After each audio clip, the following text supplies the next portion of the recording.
In the grand tapestry of economic thought, few figures loom as large as the classical economists, those 18th and 19th century pioneers who laid the intellectual foundations of capitalism, free markets, and modern finance. Among them, one name stands out with unmatched brilliance: Adam Smith.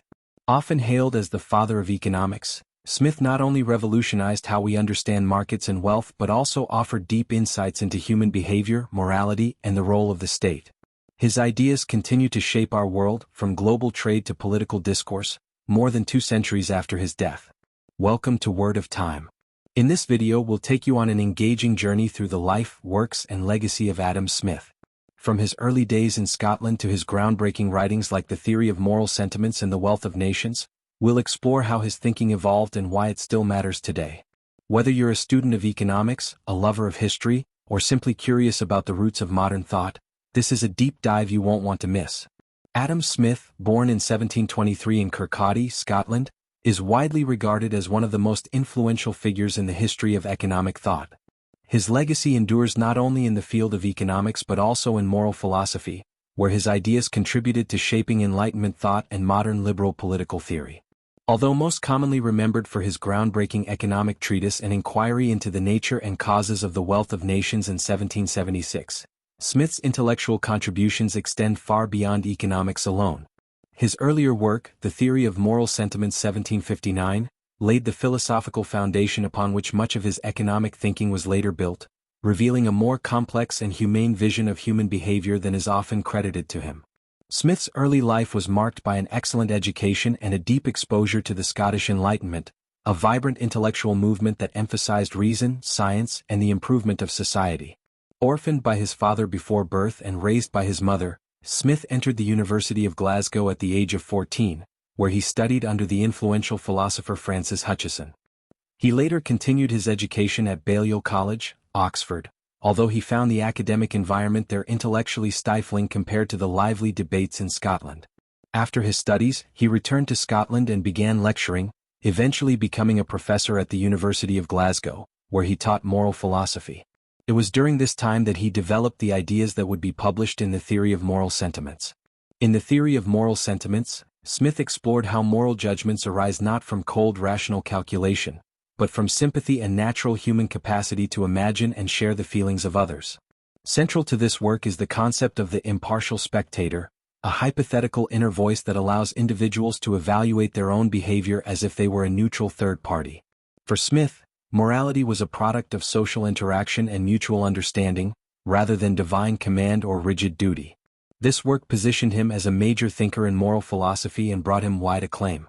Smith revised the book several times during his lifetime, expanding and refining its themes, which remained important to his broader philosophical vision. Despite the popularity of The Theory of Moral Sentiments, Smith's most enduring fame comes from his later work, The Wealth of Nations, published in 1776, the same year as the American Declaration of Independence. This seminal text is often considered the first systematic treatise on economics and laid the foundations of classical economics.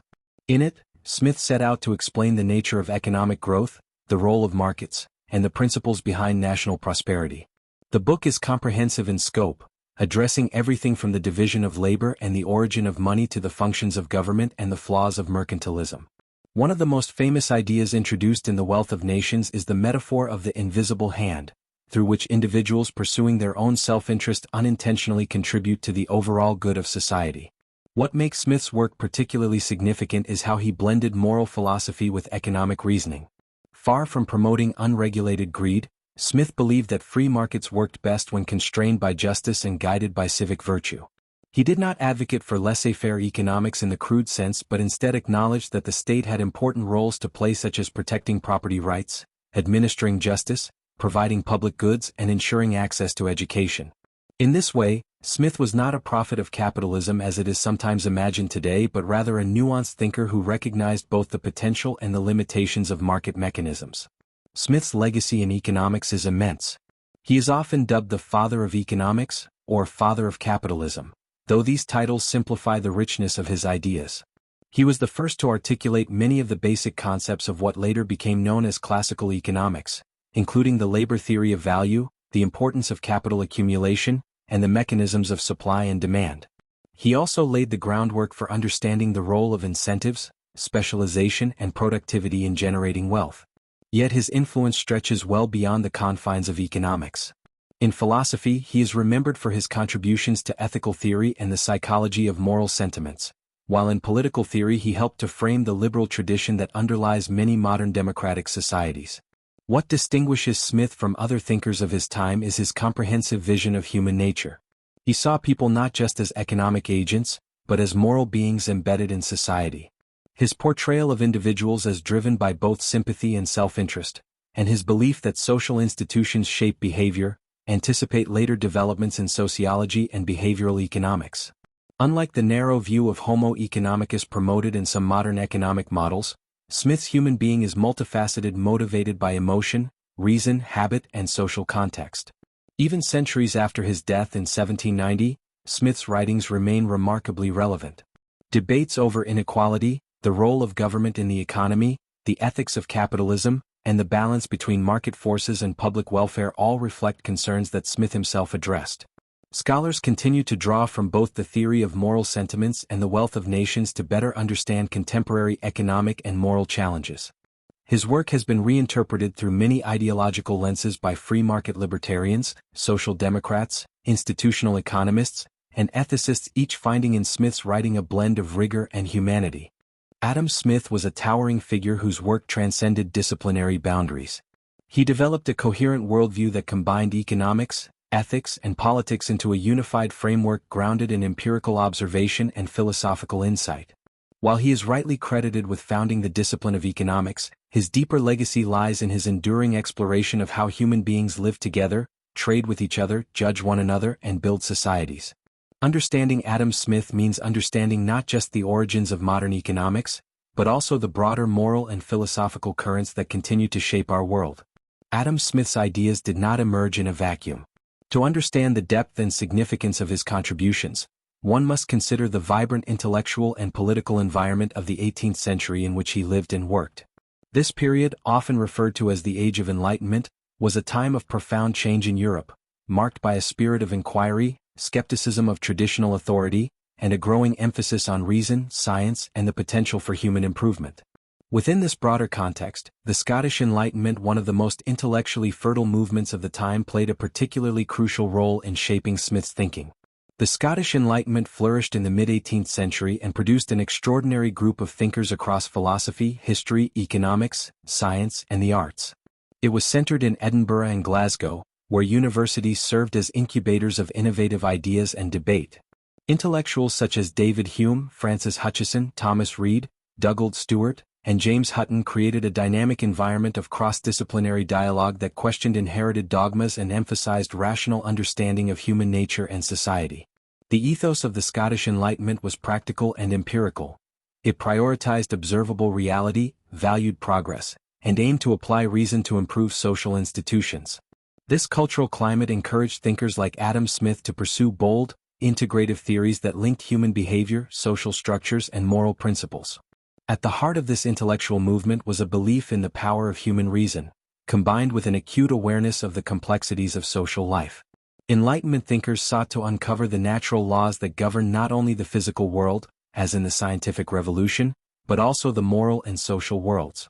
For Adam Smith, this meant understanding the principles behind moral sentiments, economic exchange, justice, and governance not as products of divine order or historical accident, but as results of human nature, shaped by customs, incentives, and institutions.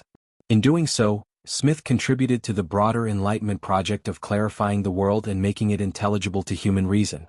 Beyond Scotland, Smith was also part of the larger European Enlightenment, which included figures like Voltaire, Rousseau, Montesquieu, and Diderot in France, Kant in Germany, and Jefferson and Franklin in America.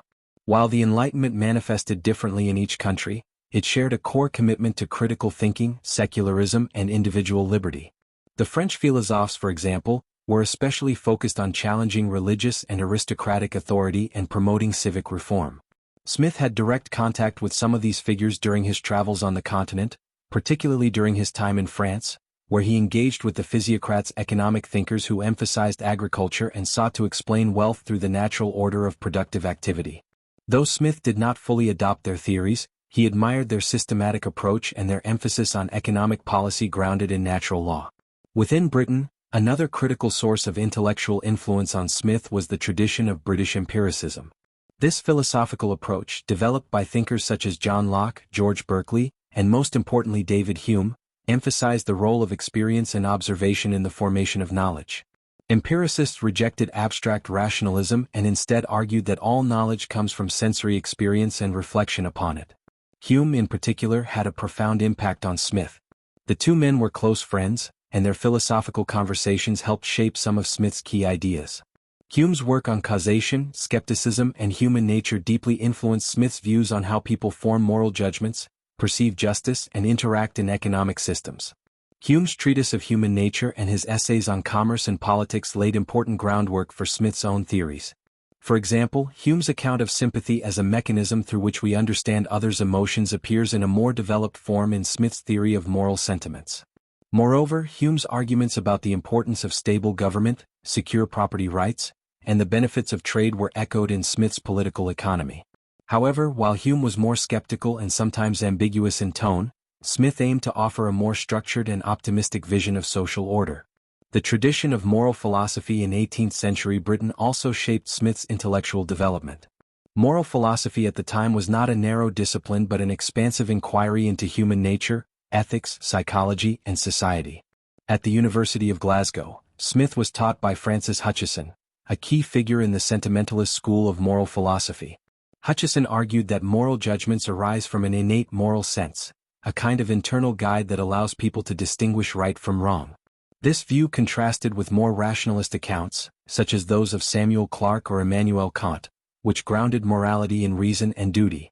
Smith absorbed Hutcheson's emphasis on sentiment but modified it substantially.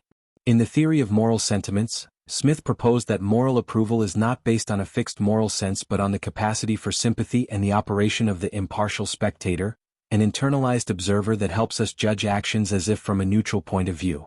This concept was an attempt to bridge subjective feeling and objective moral evaluation, offering a nuanced model of ethical life rooted in social interaction. At the same time, Smith's work cannot be separated from the economic and political realities of his era. The 18th century was a time of significant transformation in Britain and across Europe. The rise of commercial capitalism, the expansion of colonial empires, the growth of cities, and the increasing complexity of trade networks all had far-reaching consequences for society. Britain in particular was becoming the dominant global trading power, fueled by advances in agriculture, manufacturing, finance, and maritime strength.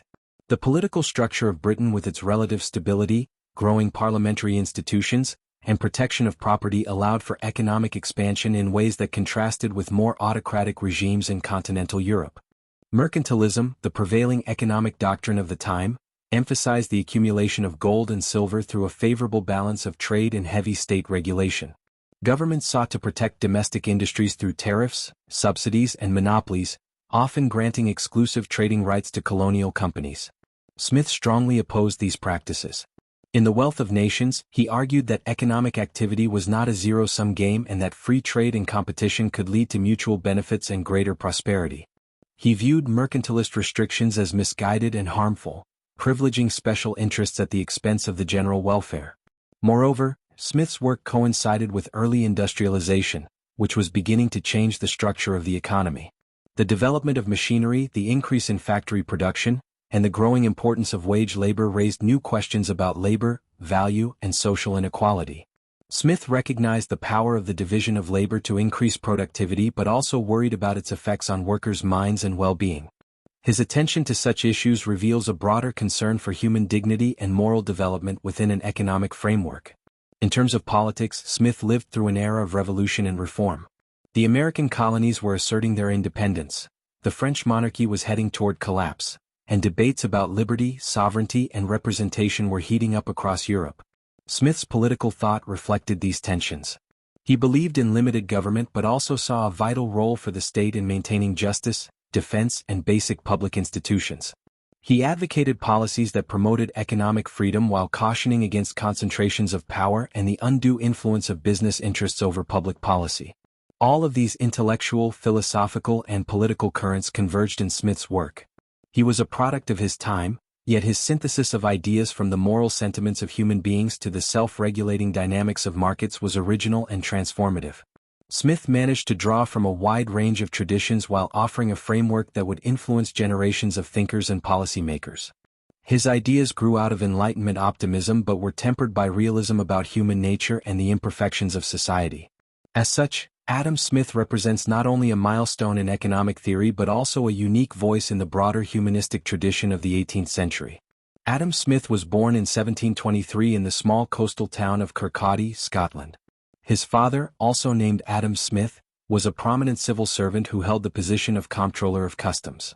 Tragically, Smith's father died a few months before his son was born, leaving the young Adam to be raised by his mother, Margaret Douglas, to whom he remained deeply devoted throughout his life. His upbringing in Kirkcaldy was relatively quiet and stable, and the influence of his mother, who came from a respected local family, was profound. She ensured he received a good education and cultivated in him a strong sense of discipline and moral propriety. From an early age, Smith exhibited signs of intellectual precocity, particularly in reading and rhetoric, and his studious nature was noted by those around him.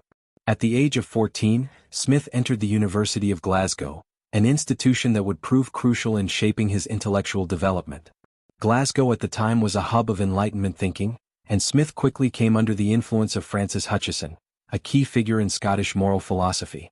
Hutcheson emphasized natural law, human sociability, and the moral sense as the basis for ethical behavior. Under his guidance, Smith's interest in philosophy blossomed. He also studied Latin, logic, mathematics, and natural philosophy. It was during these formative years that Smith developed a lifelong fascination with the nature of human behavior and the underpinnings of moral judgment, themes that would later become central in his published works. After completing his studies at Glasgow, Smith was awarded a Snell Exhibition Scholarship, which allowed him to study at Balliol College, Oxford. He began his studies there in 1740, and although Oxford was considered one of the foremost academic institutions in Europe, Smith found the environment intellectually stifling. The curriculum was outdated, and the teaching lacked the vibrancy and rigor he had experienced in Glasgow. He later remarked, with some bitterness, on the lethargy of Oxford's academic culture. Nonetheless, his time there was not wasted.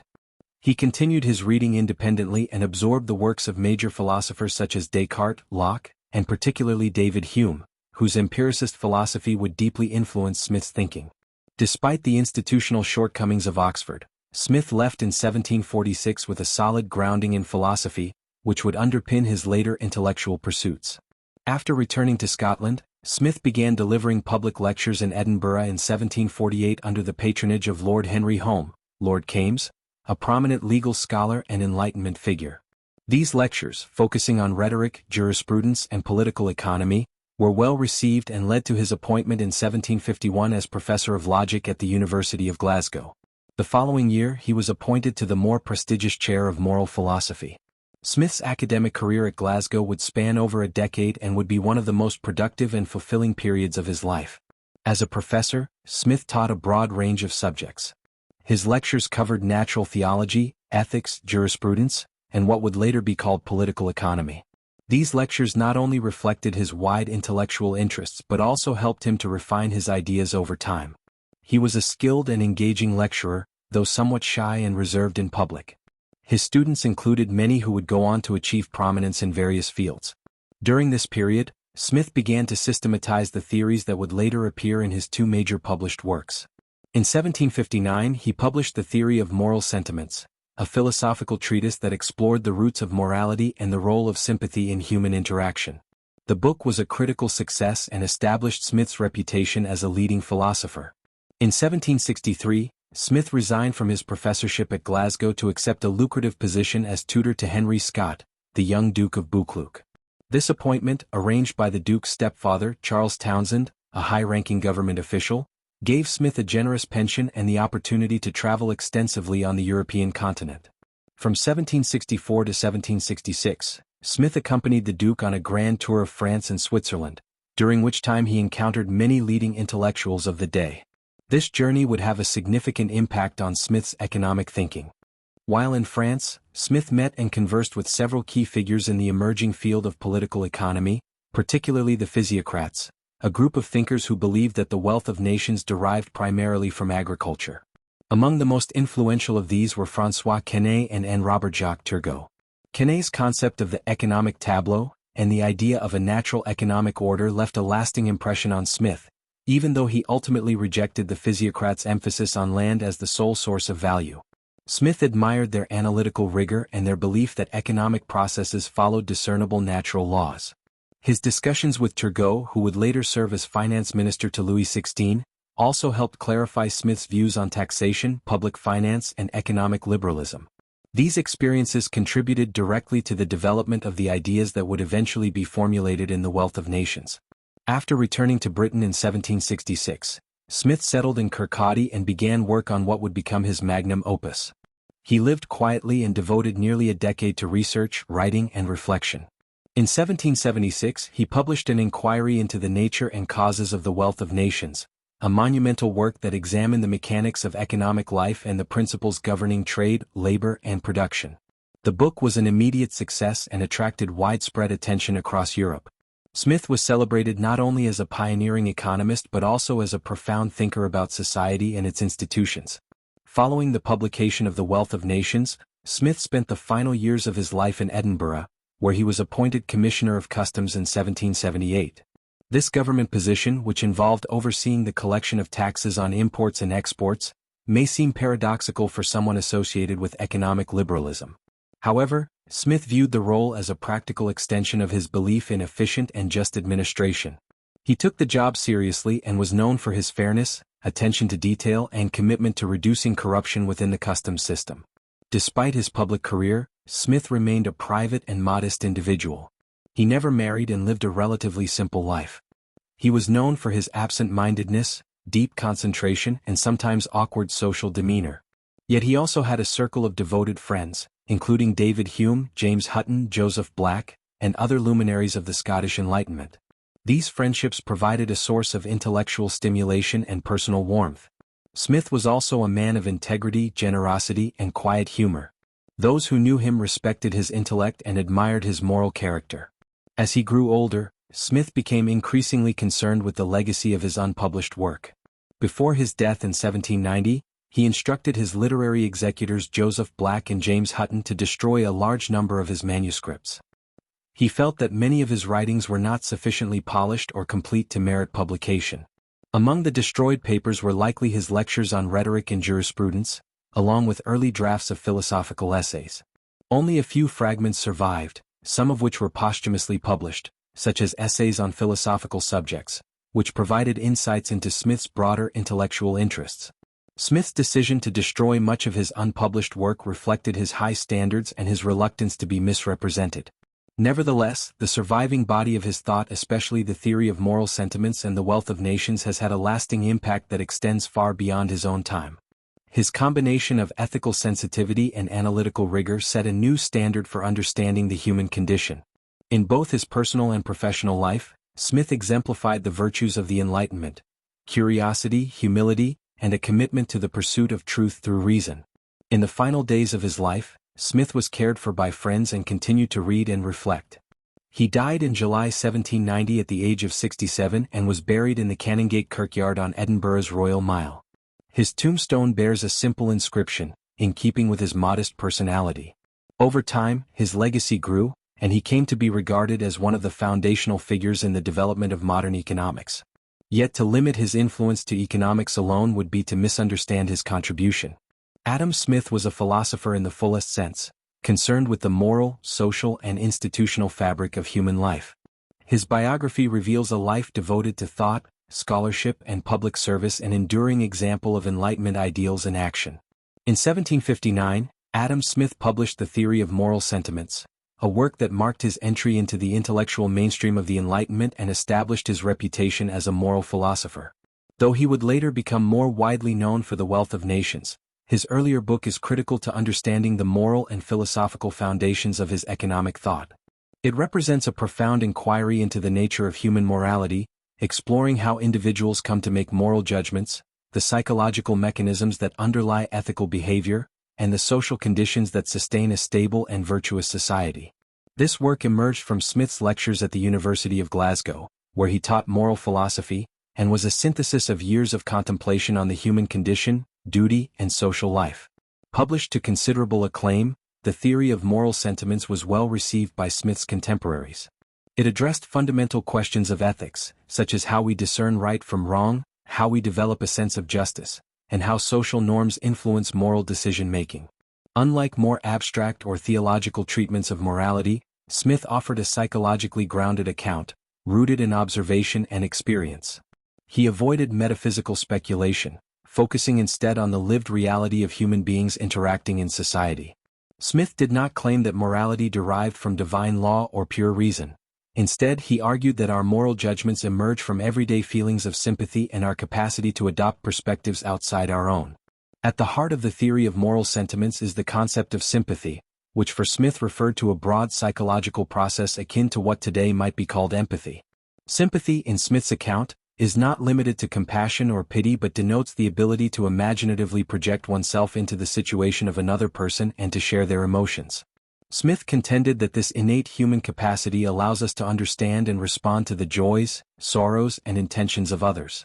When we see someone in distress, for example, we instinctively feel a version of their suffering. Likewise, when we observe someone acting virtuously or honorably, we respond with admiration. This sympathetic engagement forms the basis of our moral sentiments. According to Smith, moral judgment is not derived from self-interest or abstract reasoning but from this ability to put ourselves in another's place. Our assessments of what is right or wrong arise as we imagine how an impartial observer would perceive our actions or the actions of others. This leads to one of the most original and influential aspects of Smith's theory, the idea of the impartial spectator. The impartial spectator is a conceptual figure within each individual, a product of imagination and social experience, which serves as a moral guide. It allows us to judge our own conduct as if from an outside perspective, free from personal bias or selfish desire.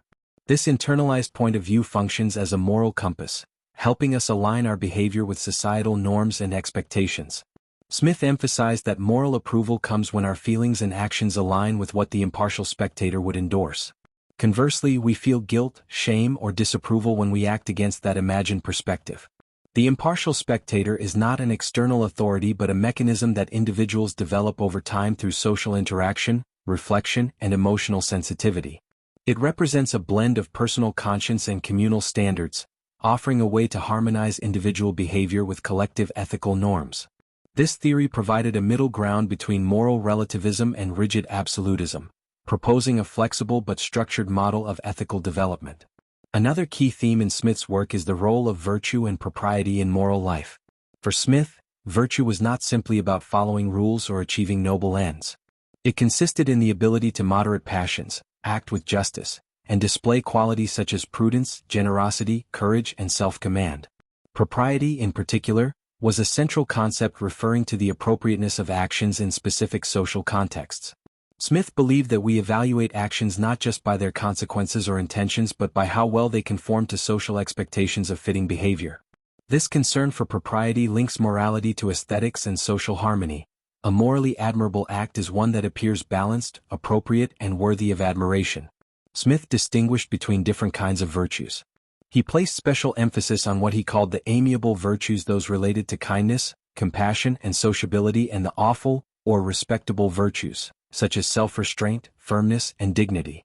A fully virtuous person, in Smith's view, was someone who could balance both types, showing care for others while also maintaining personal integrity and discipline.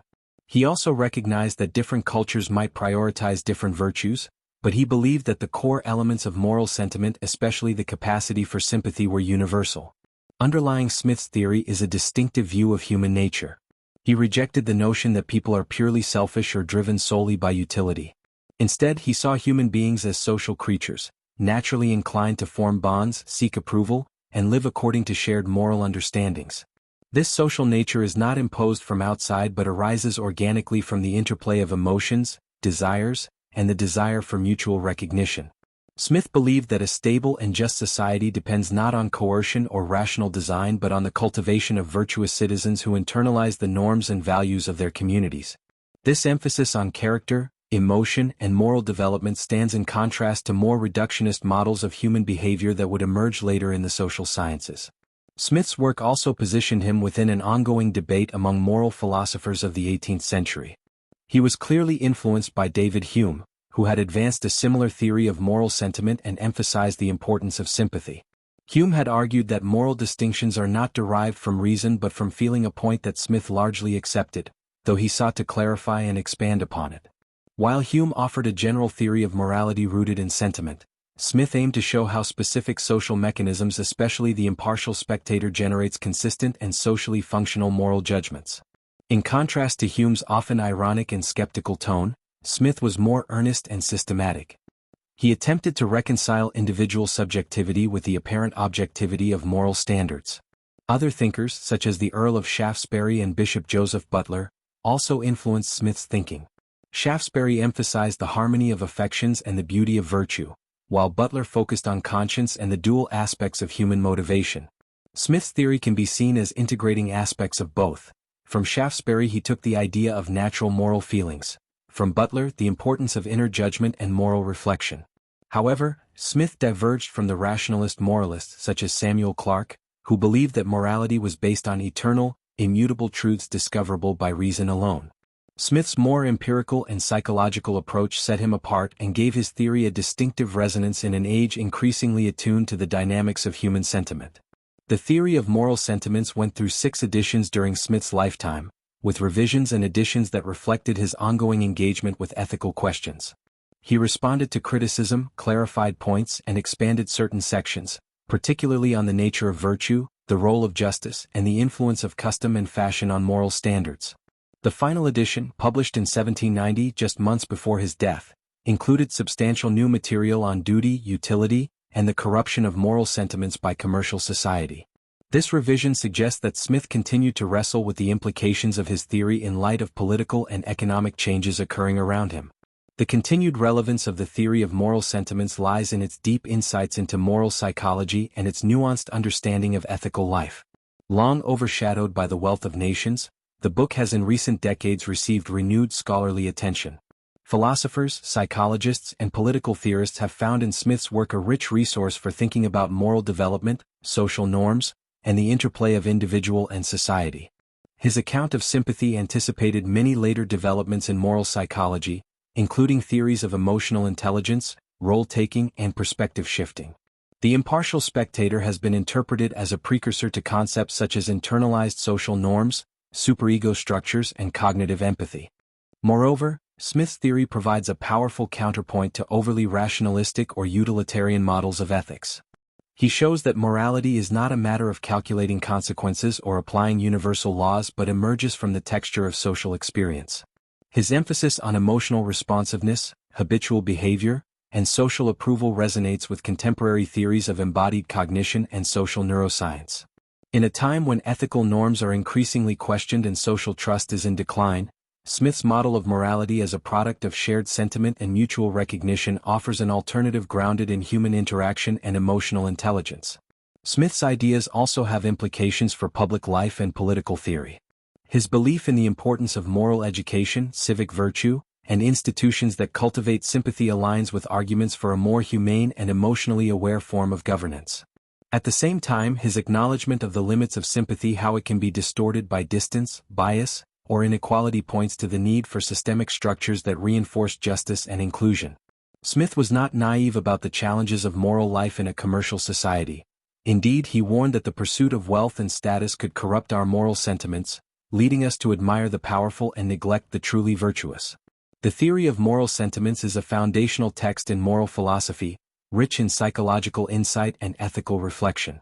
It stands as a testament to Adam Smith's commitment to understanding the moral basis of human life and the conditions for social harmony. While it is often read as a complement to The Wealth of Nations, it can also be appreciated in its own right as a profound exploration of the human capacity for sympathy, judgment, and virtue. Smith's vision of morality is both grounded in everyday experience and aspirational, seeking to elevate human conduct through reflection, education, and the cultivation of character.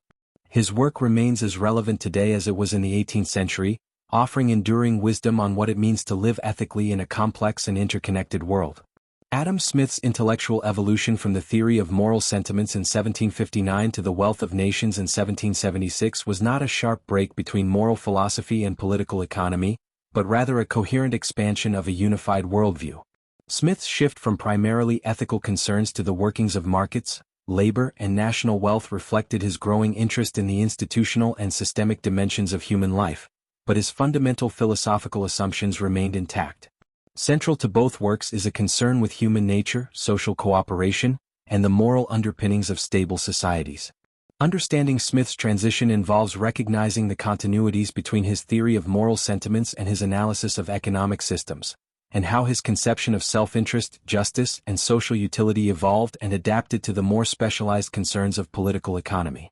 In the theory of moral sentiments, Smith proposed that human beings are not guided solely by rationality or self-interest but are profoundly social creatures who possess the capacity for sympathy and natural inclination to understand and share the feelings of others. Through this sympathetic faculty, individuals form moral judgments and internalize social norms via the impartial spectator, a mental construct that guides ethical behavior by allowing people to imagine how others would view their actions. Morality, in this framework, is not dictated by divine command or abstract reason but emerges from emotional responses to social interaction. The idea of propriety acting in ways that are appropriate and commendable in the eyes of others grounds this system of morality. When Smith turned to economic questions in The Wealth of Nations, he did not abandon these assumptions. Instead, he extended them into the sphere of markets, trade, and the division of labor. In doing so, he maintained his belief that human behavior is shaped by social context, habits, and norms. The notion that individuals pursue their own self-interest was not new to Smith, nor did he ever claim that self-interest was the sole or ultimate motivation behind human action. Rather, he sought to explain how, under certain conditions, namely within a framework of justice and institutions, self-interested behavior could contribute to collective prosperity. The apparent pivot from sympathy to self-interest was not a contradiction but a shift in focus from ethical development to the dynamics of economic coordination. In both his moral and economic writings, Smith viewed self-interest as a natural and legitimate aspect of human psychology. In the theory of moral sentiments, self-interest is tempered by social instincts and moral sentiments. People want to be loved, and to be lovely they desire both the affection of others and to be worthy of that affection. This dual aspiration involves self-regard but not selfishness in the narrow sense. In The Wealth of Nations, the same self-interest animates economic exchange. The famous butcher, brewer, and baker example illustrates that individuals do not rely on the benevolence of others to get what they need, but appeal to others' self-love. This appeal is not manipulative or deceitful, it reflects the ordinary reality of mutually beneficial exchange. Importantly, Smith never celebrated unbridled self-interest. He insisted that for markets to function well, they must be embedded within a framework of justice and supported by moral norms. The role of justice for Smith was foundational. He defined justice in terms of the respect for people's rights, the protection of person, property, and contractual agreements. Justice was, in his words, the main pillar that upholds the whole edifice of society. Without justice, society would dissolve into chaos. Thus, in both works, Smith identified justice as a necessary precondition for human cooperation, whether moral or economic. However, while in the theory of moral sentiments justice is discussed primarily in personal and ethical terms, in The Wealth of Nations, it becomes more institutional and legalistic, involving the impartial enforcement of rules and the protection of individual liberty. Smith also discussed the role of benevolence and utility in both his moral and economic thought.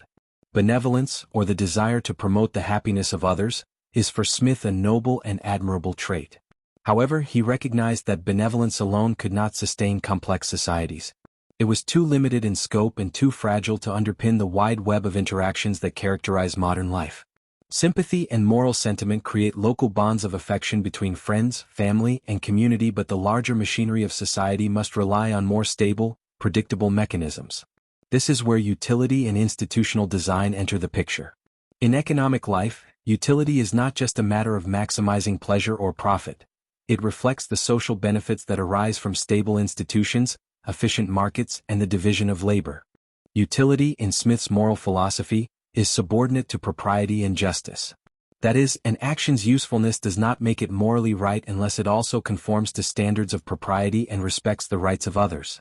Yet in The Wealth of Nations, utility takes on a more prominent role, particularly in discussions of public policy, taxation, and commerce. Smith supported institutions and policies that produced the greatest benefit for society, especially those that encouraged industry, reduced poverty, and avoided corruption. His concept of utility was not abstract or idealized but rooted in the practical effects of institutions on the well-being of ordinary people. The period between the publication of the Theory of Moral Sentiments in 1759 and The Wealth of Nations in 1776 was a time of intense intellectual development for Smith. During these years he traveled extensively, particularly on the continent, where he encountered leading thinkers of the French Enlightenment, including the physiocrats. Their emphasis on economic laws and the role of agriculture influenced Smith's thinking, though he ultimately disagreed with their claim that only land produces real value. More important were the methodological and theoretical insights Smith gained, especially the idea that society operates according to underlying regularities that can be studied and understood without resorting to arbitrary authority.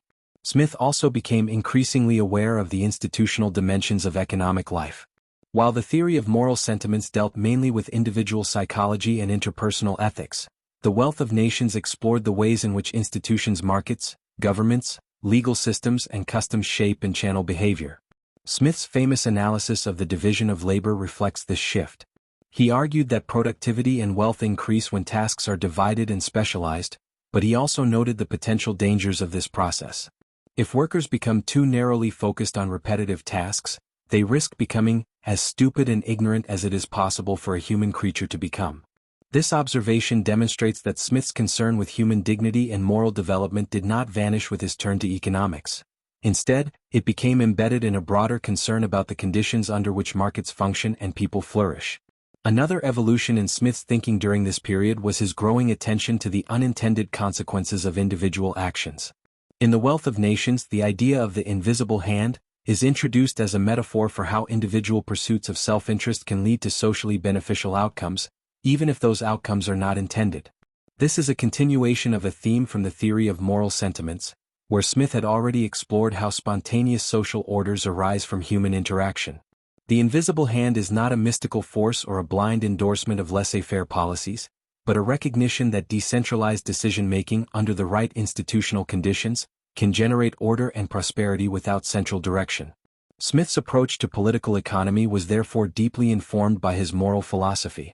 He did not view economics as a value-free science but as a branch of social philosophy concerned with human welfare.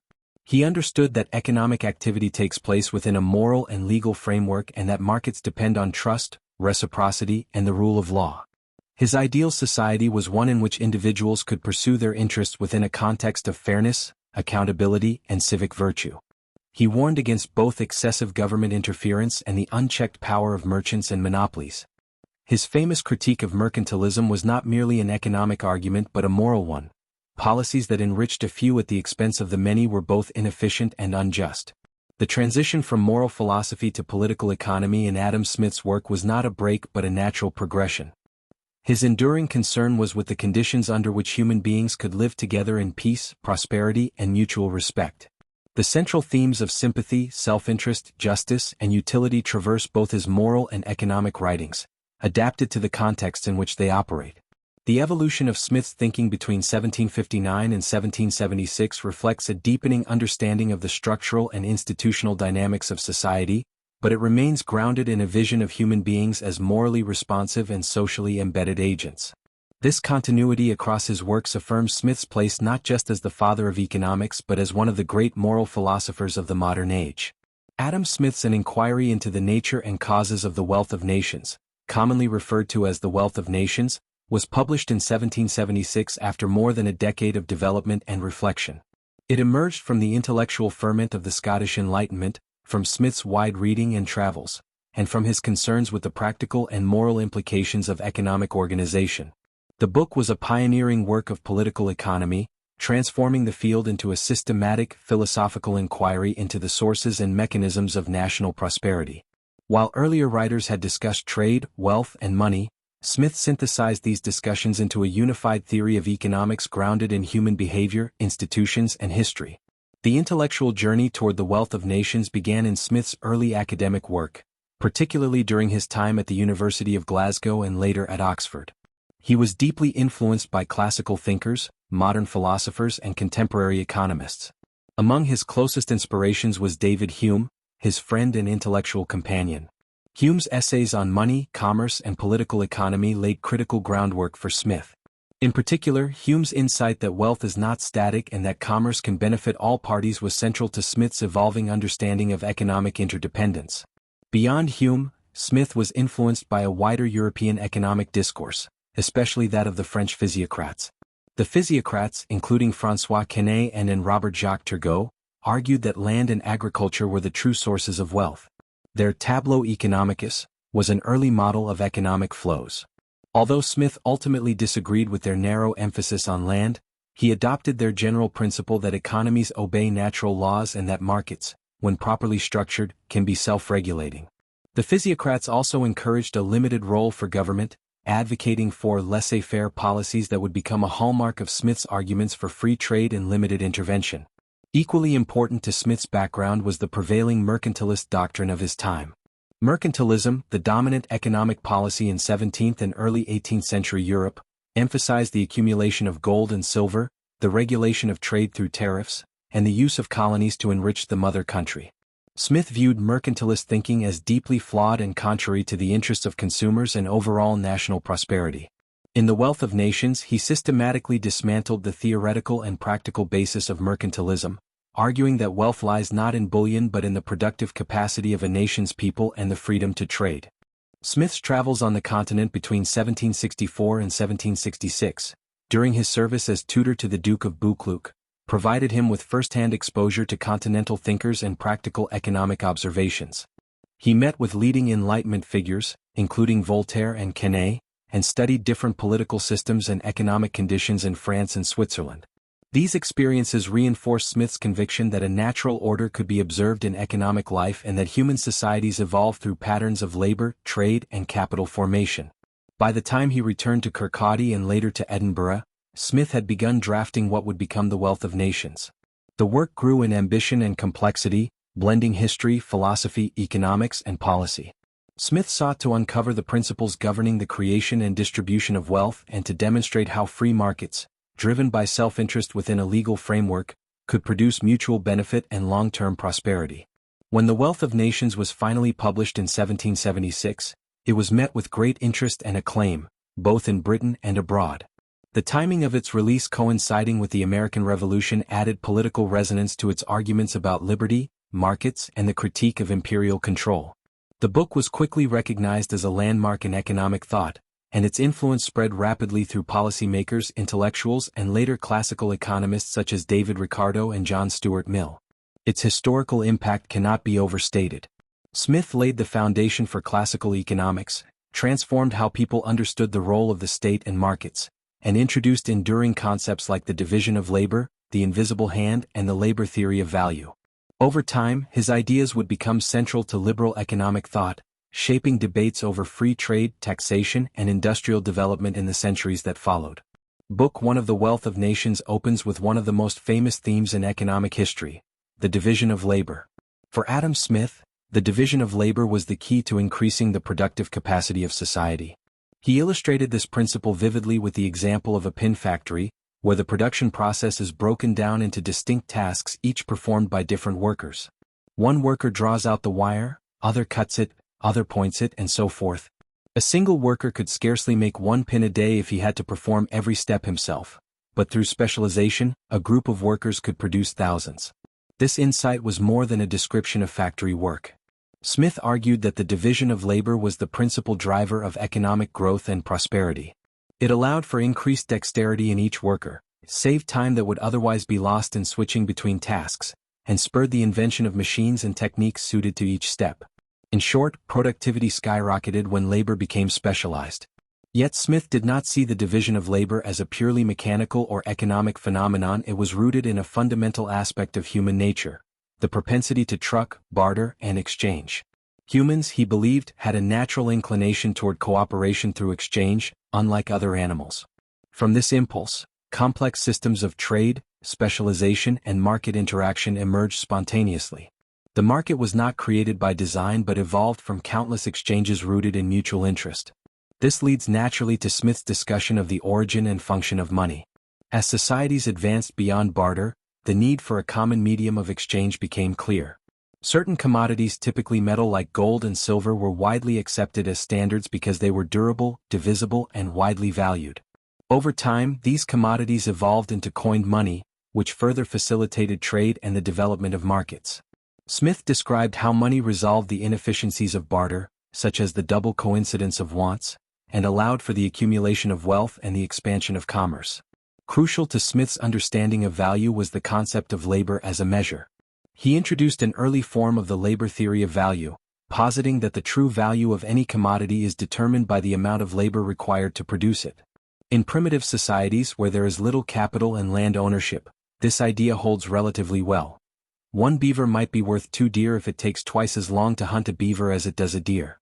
This simple idea formed the basis for much later economic thought, although Smith later refined his theory of value in the context of more developed economies, acknowledging that price is influenced not only by labor but also by profits and rents. Smith also introduced the idea of natural price versus market price. The natural price reflects the cost of production wages, rent and profit, while the market price fluctuates based on supply and demand. Over time, market prices gravitate toward natural prices, unless disrupted by monopolies, regulation, or other constraints. This dynamic offered an early framework for understanding how markets equilibrate. Underlying all these discussions is Smith's belief in the self-organizing power of markets. He argued that when individuals pursue their own interests within the context of exchange, they often unintentionally promote the interests of society. This is the germ of the famous invisible hand, which Smith would more explicitly discuss in later parts of the book. It encapsulates his broader claim that decentralized decision-making, driven by personal gain and regulated by market forces and justice, can yield socially beneficial outcomes. However, Smith was not blind to the limits of the division of labor. In a rarely emphasized but crucial passage, he warned that extreme specialization could have detrimental effects on workers. A man whose life is spent performing a few simple operations may lose the ability to reason, judge, and engage as a citizen. This concern foreshadowed later debates about alienation and the social costs of industrialization. Thus, even as Smith extolled the productivity gains from the division of labor, he recognized its human consequences.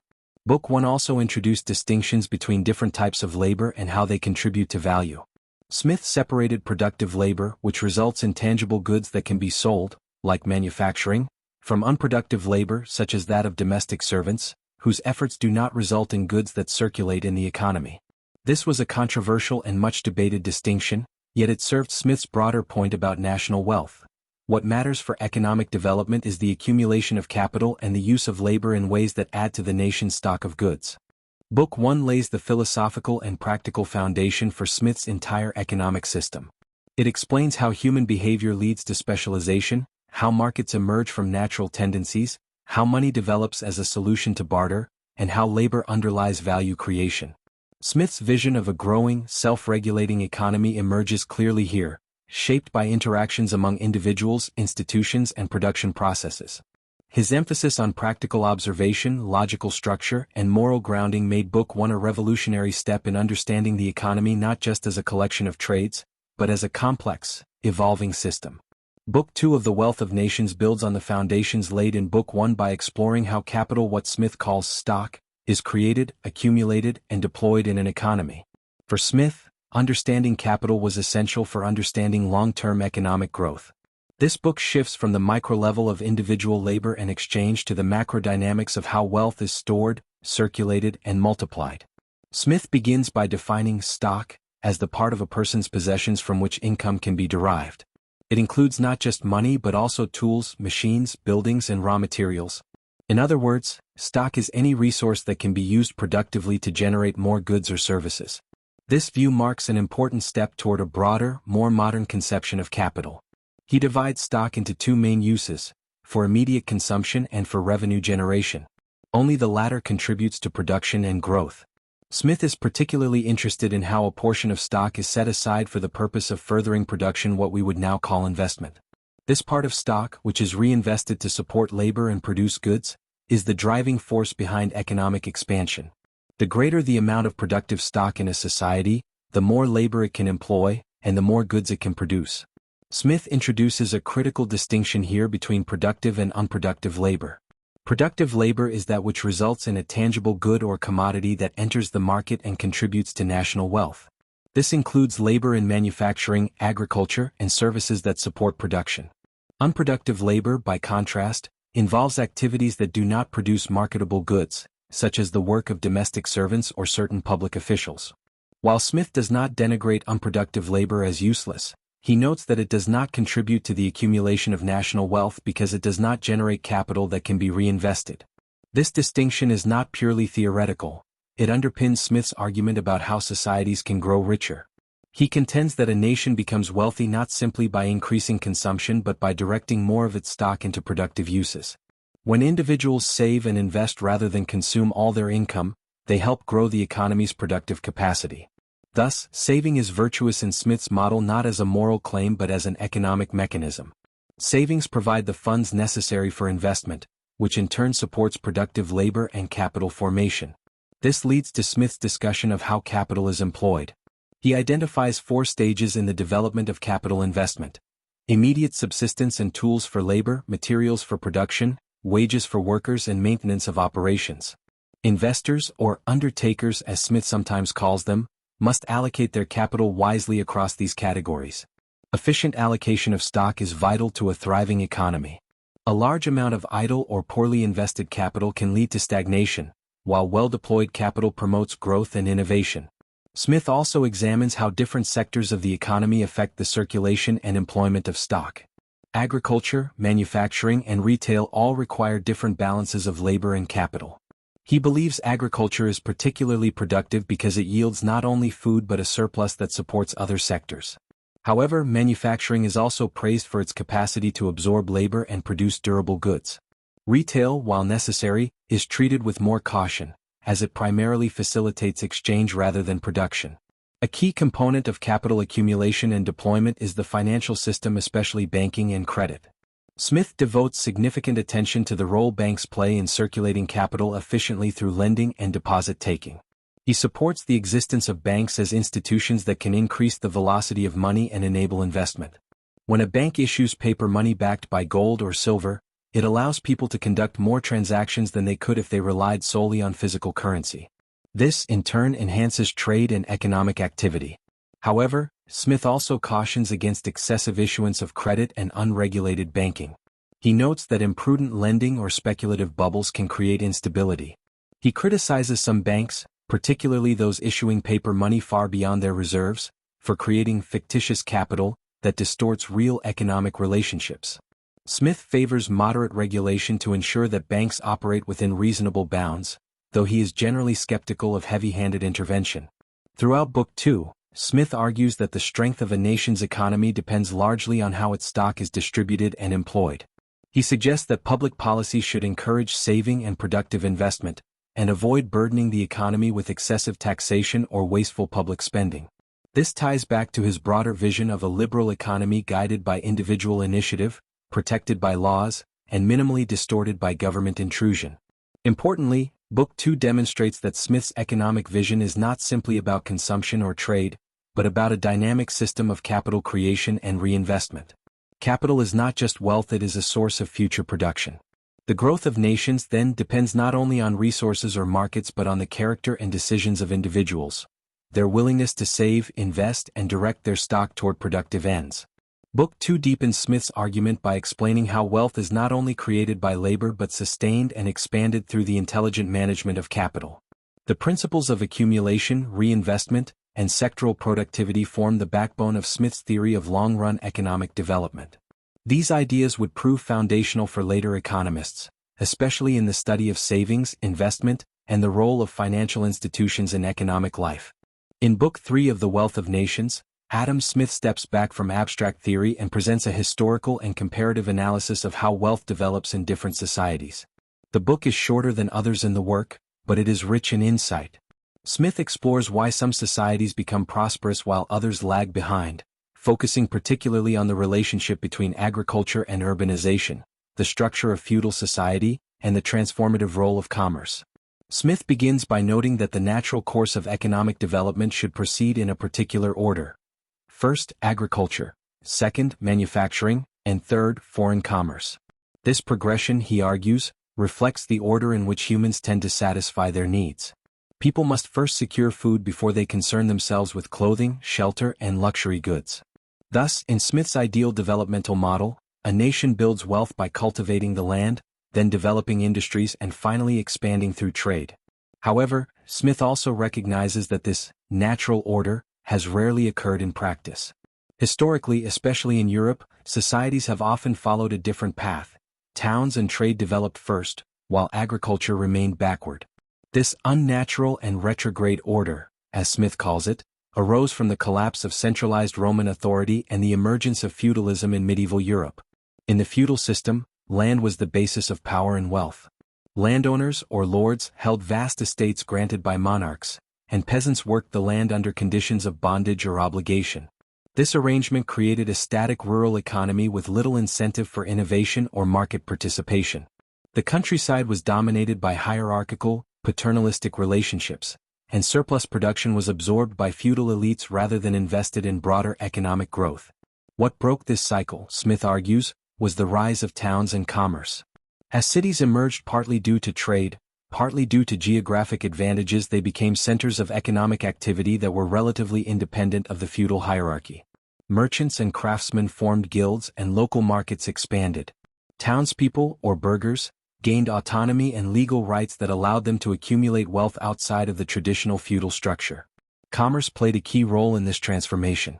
As trade increased, urban wealth grew, and the power of the landowning aristocracy declined. Lords, drawn to the luxuries available in towns, began to exchange their agricultural surplus for goods and services, thus integrating rural estates into the commercial economy. Over time, this undermined the feudal relationship between lord and serf. Landowners, seeking more predictable income, replaced serf labor with tenant farmers who paid rent. This shift laid the groundwork for modern agricultural capitalism and helped stimulate rural productivity. Smith is careful to emphasize that this development was not centrally planned or the result of enlightened policy. Rather, it was an unintended consequence of private actions motivated by self-interest, mirroring the broader themes of the wealth of nations. Merchants sought profit, landlords desired luxuries, townspeople fought for legal recognition. These motives gradually eroded the rigid feudal system and paved the way for a more dynamic, market-oriented society.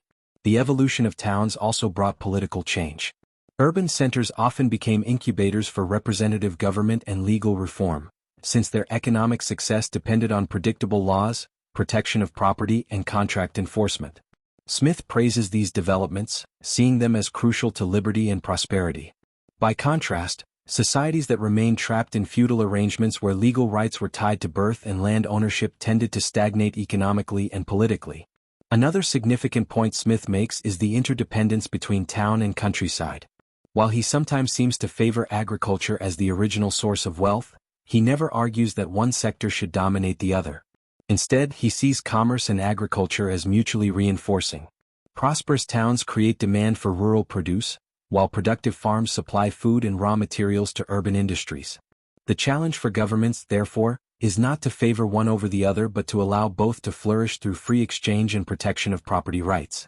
Smith also reflects on the distortions caused by historical policies and institutional arrangements. In particular, he criticizes primogeniture, the right of the firstborn son to inherit the entire estate, and entails legal restrictions on the sale of land.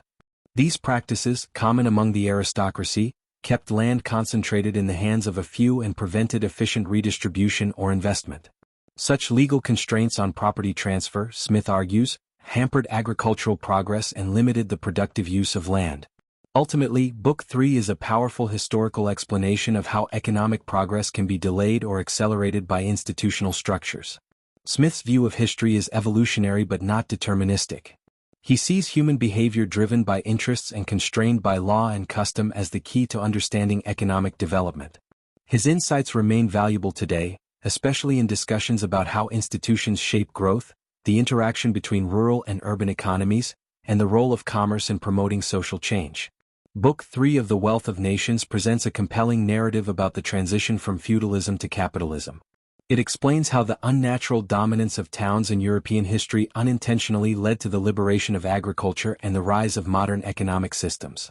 Through this analysis, Smith reinforces his broader argument that economic freedom, institutional flexibility, and the pursuit of self-interest when channeled through lawful exchange can lead to sustained national prosperity. In Book 4 of The Wealth of Nations, Adam Smith directly engages with the dominant economic theories and policies of his time, particularly mercantilism and physiocracy. He subjects these systems to a rigorous critique, contrasting them with his own vision of a market economy based on natural liberty, competition, and free trade. This book is central to understanding Smith's impact on economic thought, as it challenges the prevailing wisdom of 17th and 18th century political economy and introduces some of his most famous concepts, including the invisible hand. Smith begins with a detailed critique of mercantilism, the economic doctrine that had shaped European trade and colonial policy for more than 2 centuries. Mercantilism held that national wealth was best measured by the amount of precious metals, especially gold and silver, a country possessed. From this view, economic policy aimed to maximize exports and minimize imports to accumulate bullion. Governments imposed tariffs, subsidies, and restrictions on trade to create a favorable balance. Smith sees mercantilism as fundamentally flawed. For one, he argues that wealth is not gold or silver but the annual production and consumption of goods and services, what we would now call gross domestic product, GDP. Money, in Smith's view, is merely a tool of exchange, not an end in itself. A country does not grow wealthier by hoarding bullion but by increasing its productive capacity and enabling its citizens to enjoy a higher standard of living. Mercantilist policies, according to Smith, distort economic activity. By favoring domestic industries and restricting imports, governments artificially protect inefficient producers, reduce consumer choice, and raise prices. Tariffs and import bans often benefit a narrow set of politically connected merchants or manufacturers at the expense of the broader public. Smith denounces such monopoly privileges and argues that free competition rather than government favoritism leads to better outcomes. In this context, Smith introduces his famous metaphor of the invisible hand. Though the phrase appears only a few times in his writings, it captures a central idea. When individuals pursue their own interests within a framework of fair competition and legal protection, they unintentionally promote the interests of society as a whole. A baker, for example, does not bake bread out of altruism but for personal gain, yet in doing so he provides food for the community. The coordination of self-interest through the market, not central planning, drives prosperity. Smith's endorsement of free trade follows logically from his critique of mercantilism. He argues that trade barriers distort prices, misallocate resources, and lead to retaliation from other countries. Trade, in contrast, allows nations to specialize in the goods they produce most efficiently and to benefit from the comparative advantages of others. Smith uses the example of wine production in Scotland to illustrate his point. While it is technically possible to grow grapes there with expensive hothouses, it is far more efficient to trade with countries better suited to viticulture. By importing wine and exporting what Scotland does best, both nations benefit. Smith also critiques the colonial system through the lens of mercantilism. He acknowledges that colonies provided raw materials and markets for European powers but criticizes the political and military costs of maintaining them. He argues that the economic benefits of empire were often exaggerated and that colonial monopolies and restrictions on trade hampered economic efficiency. Smith even provocatively suggests that, in the long run, colonies might be better off independent if they could engage in open trade. While Smith attacks mercantilism with great force, he offers a more nuanced assessment of physiocracy, a French school of economic thought led by François Quesnay. The physiocrats believed that land was the ultimate source of all value and that agriculture was the only truly productive sector of the economy. They also supported minimal government interference and promoted the idea of a natural economic order governed by laws of nature. Smith agrees with the physiocrats on several key points: their emphasis on natural liberty, their skepticism of excessive regulation, and their belief in the self-regulating nature of markets. He appreciates their attempt to create a coherent economic theory based on general principles. However, he strongly disagrees with their narrow focus on agriculture. For Smith, all sectors that produce tangible goods or services contribute to wealth, whether farming, manufacturing, or trade. Limiting productivity to agriculture overlooks the dynamic power of industry and the importance of capital accumulation. Despite his critiques, Smith acknowledges that all systems of political economy are driven by a desire to improve national prosperity. The problem, he argues, is that too often these systems are manipulated by vested interests, particularly merchants and manufacturers, who use them to secure monopoly privileges.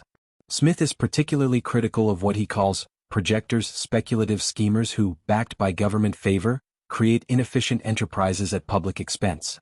This leads him to one of the most enduring lessons in The Wealth of Nations: that governments should be cautious in economic intervention. Smith is not an absolutist in his defense of laissez-faire. He acknowledges that there are legitimate roles for the state, especially in areas where markets cannot function effectively. However, he insists that government interference in economic life should be limited, transparent, and aimed at public welfare rather than private gain. He also warns that policymakers often lack the knowledge or incentive to manage the economy better than decentralized markets can. Book 4 concludes by reinforcing Smith's core economic philosophy, that individual liberty, competition, and free exchange protected by laws and institutions are the foundation of national wealth. He offers a powerful rebuttal to economic doctrines that prioritize accumulation, control, or protectionism over productivity and efficiency. Book 4 is where Smith most directly confronts the economic ideas and policies of his age. His sharp critique of mercantilism, cautious appreciation of physiocracy, and strong defense of free trade reflect both his theoretical clarity and his practical insight. The concepts developed here, especially the invisible hand, the dangers of monopoly, and the value of competition, would shape liberal economic thought for centuries to come. In Book 5 of The Wealth of Nations, Adam Smith turns his attention to the responsibilities of the state and how it ought to finance them. While he is famously associated with laissez-faire economics and the power of markets, Smith does not advocate for a completely minimal state. Rather, he carefully outlines a series of duties that the sovereign or government must perform for society to function well. These include national defense, the administration of justice, and the provision of certain public goods, especially in infrastructure and education. Crucially, Smith also explores how these duties should be financed through taxation, offering a still influential framework for public finance. Smith begins by identifying three main functions of government: protecting society from violence or invasion by other societies, that is, the provision of national defense, protecting every member of society from injustice or oppression, which involves the fair and efficient administration of justice, and erecting and maintaining public works and institutions that are necessary for society but would not be provided by private enterprise because they are not profitable.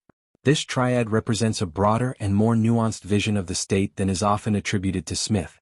While he is deeply suspicious of unnecessary government interference in markets, he is clear that a well-functioning society requires a strong and competent government to fulfill duties that markets cannot efficiently undertake. Defense is the first duty, and Smith acknowledges that a standing military force is often necessary in modern states, particularly as wars have become more complex and frequent. In ancient times, he argues, militias made up of part-time soldiers were sufficient, but in modern commercial societies, professional soldiers are required. He understands that maintaining such a force is expensive but believes it is a necessary public good.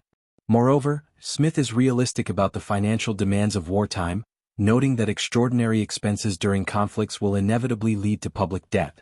The administration of justice is another foundational task.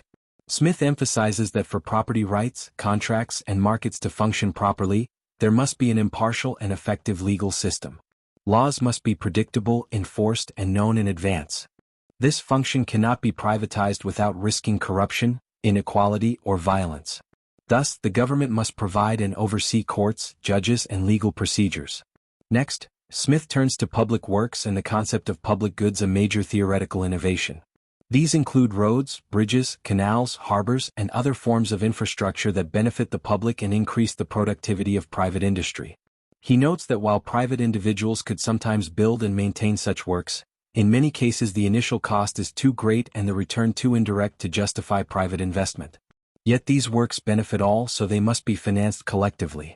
Smith favors user fees such as tolls on roads or fees at ports when possible, so that those who benefit most contribute directly. One of the most interesting parts of Book 5 is Smith's discussion of education. While today he is sometimes caricatured as favoring a night watchman state, Smith actually defends a significant public role in promoting education. He observes that in commercial societies, individuals may become too narrowly specialized in their labor and intellectually passive. Without some form of general education, the working poor may lack the moral and civic capacities to function as responsible citizens. Smith thus supports public funding for basic education, including reading, writing, and arithmetic, particularly for children of the poor. He also advocates a system where teachers are partially paid by the state but also by fees from students, ensuring both access and performance incentives. Smith also supports public institutions to promote science, arts, and philosophy, though he is skeptical of excessive government control over them. He criticizes universities, especially Oxford, for being poorly managed and unresponsive to student needs. Professors with fixed salaries and little accountability tend to become lazy and uninspired. Smith recommends competition, transparency, and incentive-based payment systems to improve the quality of education and research. The final part of Book 5 deals with taxation, and here Smith's analysis is particularly influential. He offers 4 principles of sound taxation, which continue to guide public finance today. Number 1 is equity. Taxpayers should contribute to government expenses in proportion to their abilities, that is, their income or wealth. This implies a progressive tax system, though Smith does not use the term. Number 2 is certainty. Taxes should be clear and predictable. Arbitrary or opaque taxes create uncertainty and open the door to abuse. Number 3 is convenience. Taxes should be levied in a way that is convenient for the taxpayer, such as timing them with income flow. Number 4 is efficiency. Taxes should minimize the amount taken from taxpayers beyond what the government actually collects. This includes minimizing administrative costs and economic distortions. Smith discusses several types of taxes on land, houses, profits, wages, and consumption.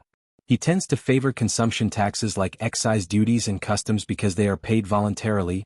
People can avoid them by not buying certain goods, though he warns against excess.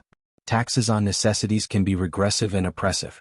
He is also critical of tax farming, a corrupt practice where private agents collect taxes in return for keeping a portion, often leading to abuse. Smith is wary of public debt, especially when governments borrow to fund wars without raising taxes. He recognizes that borrowing may be necessary in emergencies but warns that perpetual debt accumulation burdens future generations and can lead to loss of sovereignty. His preference is for balanced budgets during peacetime and prudent fiscal management overall. Despite his concerns about government inefficiency and rent-seeking, Smith believes the state must play a vital role in maintaining the legal and institutional infrastructure that supports a healthy market economy. His critique is not of government per se, but of bad government, one captured by monopolists, aristocrats, or projectors. For Smith, good governance enables liberty, prosperity, and moral development.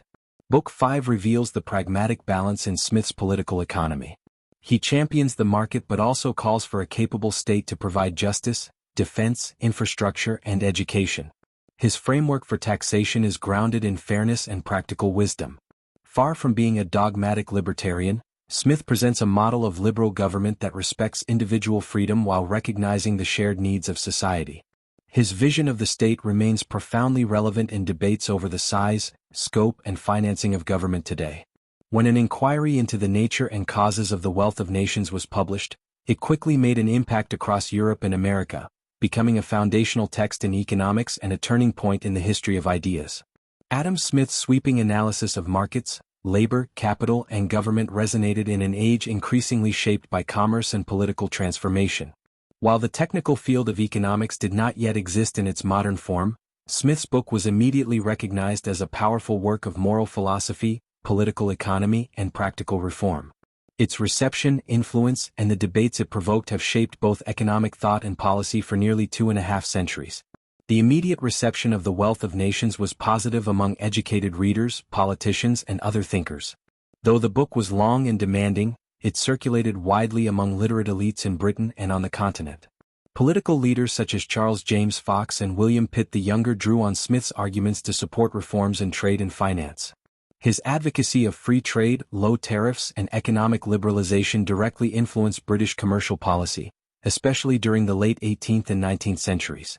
Smith was read not only by economists but by statesmen and reformers trying to modernize their country's economies.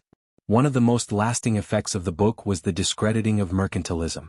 Smith's attack on the notion that a nation's wealth depended on hoarded bullion and restrictive trade policies resonated with growing industrial interests. His arguments helped shift economic thinking toward the idea that national wealth lay in production, not metal reserves, and that free exchange between nations was mutually beneficial. This laid the groundwork for the classical free trade doctrine, later expanded by figures like David Ricardo and John Stuart Mill. Smith's influence on classical economists was profound. David Ricardo, for instance, took Smith's insights about the division of labor, value, and capital accumulation and formalized them into a more structured theory of political economy. Ricardo's theory of comparative advantage, a cornerstone of international trade theory, built on Smith's advocacy of specialization and trade. Thomas Malthus adopted Smith's ideas on population growth, food supply, and the limits of economic expansion. John Stuart Mill, writing in the 19th century, considered Smith the founder of scientific economics and integrated his ideas with those of utilitarian philosophy. These successors turned Smith's broad, discursive exploration of economic life into a more rigorous and formal science. While Smith often described empirical patterns and tendencies, later economists sought mathematical precision and predictive models. Yet they continued to work within the framework Smith helped establish, one grounded in the importance of incentives, institutions, market coordination, and individual behavior. Smith also had a significant influence on public policy beyond academic circles. His arguments for free trade were taken up in 19th-century Britain, most notably in the repeal of the Corn Laws in 1846, which removed protectionist tariffs on grain imports. The campaign for repeal explicitly cited Smith's vision of economic efficiency and mutual gain through open markets. Smith's emphasis on low taxation, fiscal prudence, and government accountability also appealed to reformers pushing against aristocratic privilege and corrupt patronage. In the American colonies, which declared independence the same year Smith published The Wealth of Nations, his work was read with interest. Though he had argued that colonial relationships were economically inefficient and morally ambiguous, many of the Founding Fathers saw in Smith a justification for economic self-determination and a critique of British mercantilist policies. Over time, Smith's ideas would help shape American economic policy, especially its commitment to private enterprise and limited government, though interpretations varied across political movements. Despite its enduring legacy, The Wealth of Nations was never without its critics, both during Smith's life and afterward. Some early critiques came from defenders of mercantilism and protectionism, who argued that Smith's vision of free trade was too idealistic and disregarded the strategic value of controlling trade routes, colonies, and domestic industry. Others took issue with his assumptions about human behavior, particularly the role of self-interest as the foundation of economic action. Critics feared that focusing on individual gain might encourage greed and undermine social cohesion. In the 19th and 20th centuries, new economic paradigms emerged that challenged or reinterpreted Smith's ideas. Karl Marx, for example, admired Smith's critique of feudalism and recognition of labor as a source of value but condemned capitalism as an exploitative system that Smith had failed to anticipate. Marx saw Smith's celebration of division of labor as leading to worker alienation and dehumanization. Marxist thinkers critiqued Smith for his perceived optimism and failure to see the contradictions in market capitalism. With the rise of marginalized and neoclassical economics in the late 19th century, attention shifted away from Smith's labor theory of value to new models based on subjective utility and mathematical equilibrium. While Smith remained a respected figure, much of his economic theory was seen as outdated in the face of newer formal methods. Nevertheless, his emphasis on institutions, incentives, and historical analysis retained a foothold in heterodox and institutional economics. In the 20th century, John Maynard Keynes revived interest in political economy, but from a very different perspective. While Smith emphasized the self-regulating market, Keynes argued that government intervention was often necessary to maintain full employment and avoid economic depressions. Keynesian economics thus shifted policy thinking away from Smithian laissez-faire toward more activist states. Still, many classical economists continued to cite Smith as a touchstone, and debates between Keynesians and free market economists often invoked his legacy. In recent decades, there has been a renewed appreciation for Smith's breadth and complexity. Scholars have re-examined the relationship between The Wealth of Nations and the theory of moral sentiments, emphasizing that Smith was not the simplistic advocate of greed often portrayed in popular discussions. Instead, he emerges as a thinker who saw markets as embedded in moral and social frameworks, with institutions, justice, and virtue playing essential roles. This view has become influential in modern fields like behavioral economics, economic sociology, and political economy. Smith's influence also extends into policy debates today, particularly around globalization, free trade, tax reform, and the role of the state. Think tanks, politicians, and economists on the center-right often invoke Smith to support deregulation, privatization, and open markets. However, others have turned to Smith's concern for public goods, education, and inequality to argue for responsible governance and investment in public institutions. In development economics, Smith's emphasis on institutions, commerce, and legal systems has inspired scholars examining why some nations become wealthy while others remain poor. His idea that peace, easy taxes, and a tolerable administration of justice are key to prosperity is seen as a foundational insight. Similarly, Smith's concern about monopolies and rent-seeking resonates in contemporary critiques of corporate concentration and crony capitalism. Yet, modern readers also recognize limitations in Smith's framework. His understanding of industrial production was limited to the 18th century context. He did not foresee the rise of large-scale corporate capitalism, financialization, or globalization as we know them. His labor theory of value was a useful approximation but ultimately gave way to more refined models. He largely excluded issues of gender, race, and environmental degradation, which have become central to today's economic challenges. Still, what continues to impress readers is Smith's interdisciplinary approach, combining philosophy, history, economics, and psychology. He asks not only how economies grow, but how humans live together, pursue meaning, and create institutions. His interest in both moral sentiments and market behavior has made him a vital reference point in efforts to humanize economics and connect it to broader social concerns. The reception, influence, and criticisms of The Wealth of Nations form a dynamic intellectual legacy. Smith's ideas have shaped the core of economic science, influenced global policy, and sparked ongoing debates. He has been appropriated by liberals, conservatives, and radicals alike, each finding elements in his work to support their views. Despite its age, the book remains a touchstone for anyone trying to understand the interplay between markets, morality, and public life.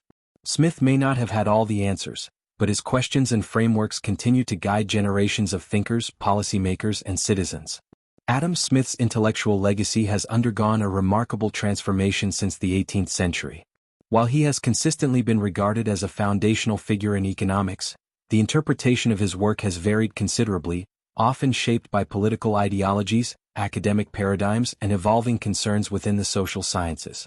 Today, Smith is both a historical icon and a living resource. His insights are invoked in economic models, ethical debates, and public policy discussions across the ideological spectrum.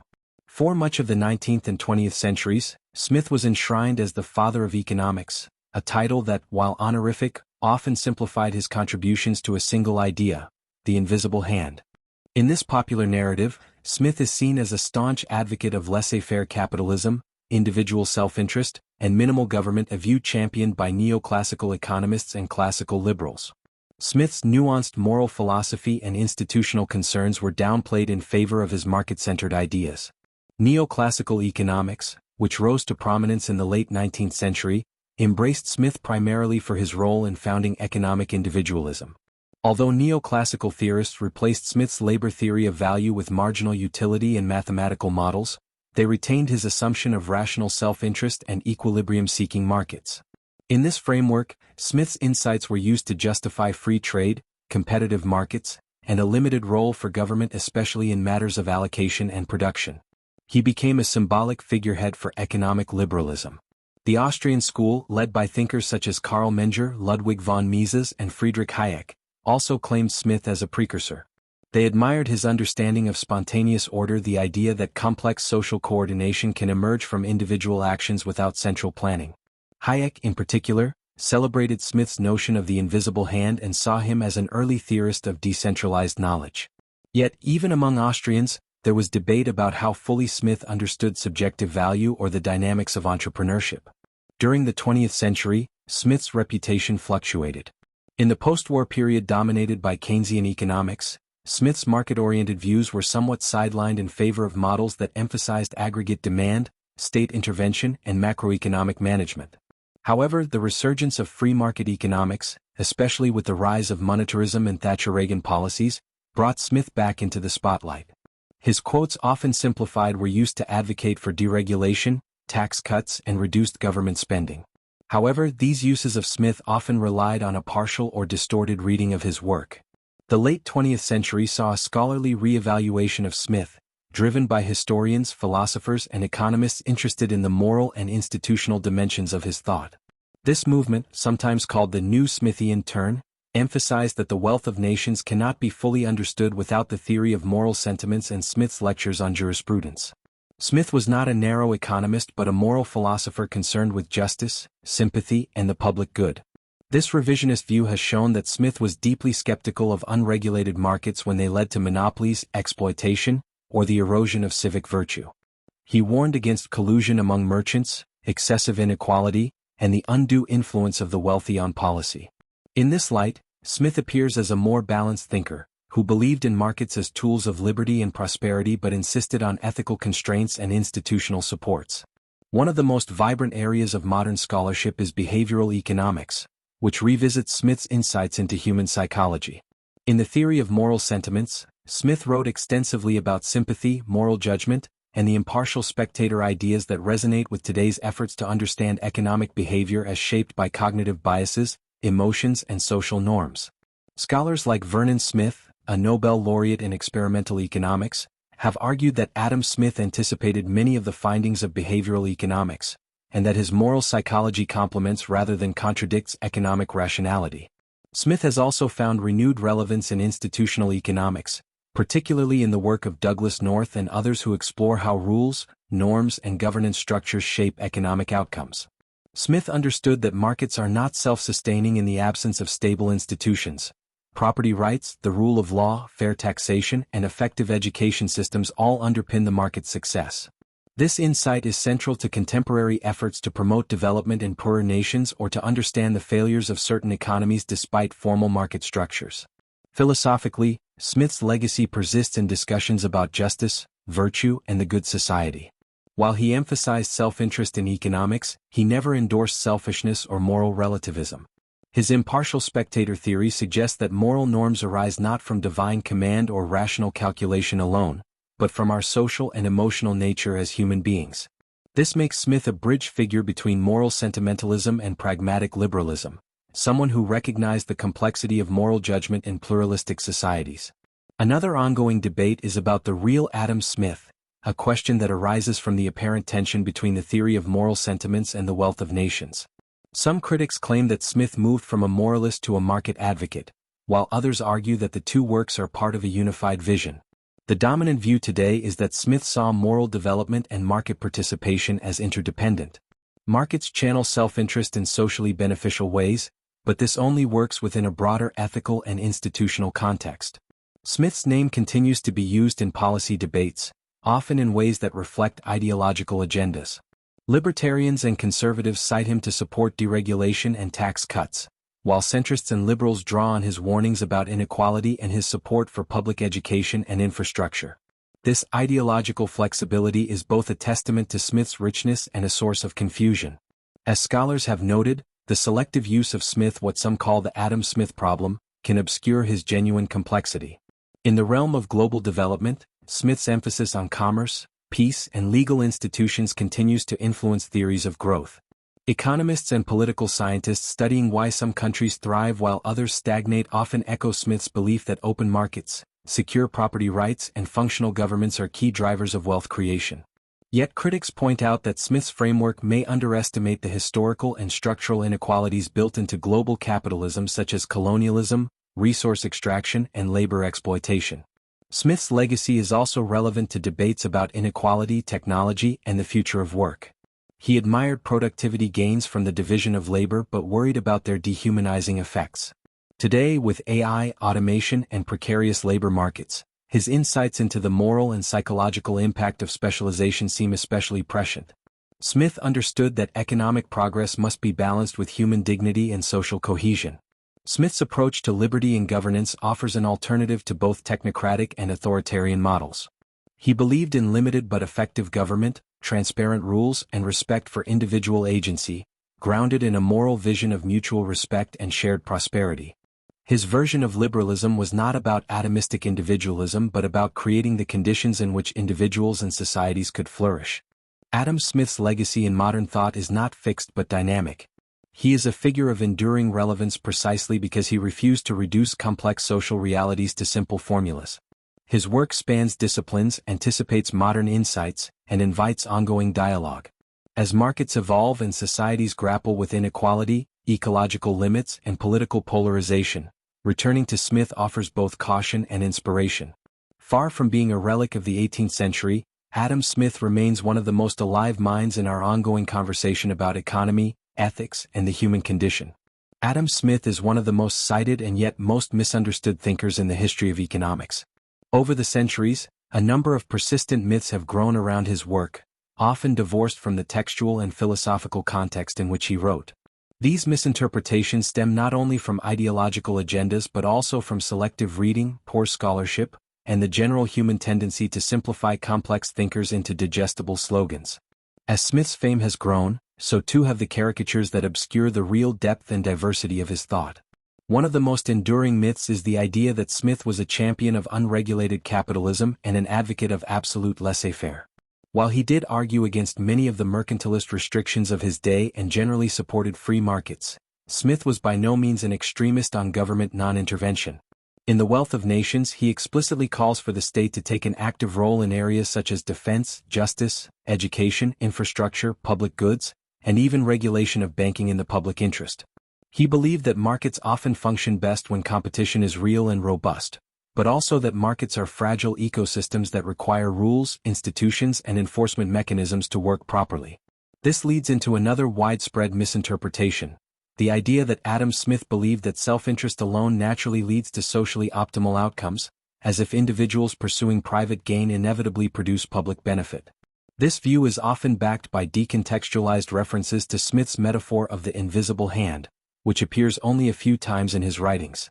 In The Wealth of Nations, the invisible hand refers to a specific and limited scenario: a domestic merchant's preference for investing at home, which, for reasons of security and familiarity, incidentally benefits the local economy.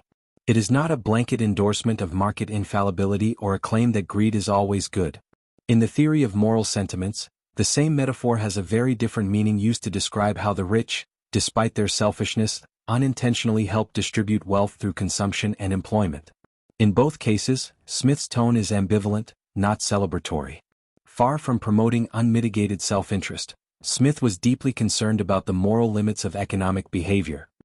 His entire philosophical system revolves around reconciling the pursuit of individual gain with broader social harmony. In the theory of moral sentiments, he insists that our moral sentiments arise from our capacity to empathize with others, to judge our actions as if seen by an impartial spectator, and to seek propriety, not just utility. For Smith, a healthy society requires not only free exchange, but also virtue, mutual respect, and civic responsibility. Reducing him to a prophet of greed distorts the ethical heart of his philosophy. Another major myth is the neglect or marginalization of the theory of moral sentiments in favor of The Wealth of Nations. Economists and policymakers focused almost exclusively on Smith's economic writings, ignoring his earlier moral philosophy. This was in part due to the rise of economics as a separate discipline from moral philosophy, with increasing emphasis on mathematical modeling and empirical prediction. However, modern scholars have recognized that Smith's two major works form a complementary whole, with the theory of moral sentiments providing the psychological and ethical foundation for his later economic arguments. Ignoring this text leads to a fragmented and misleading picture of Smith's views.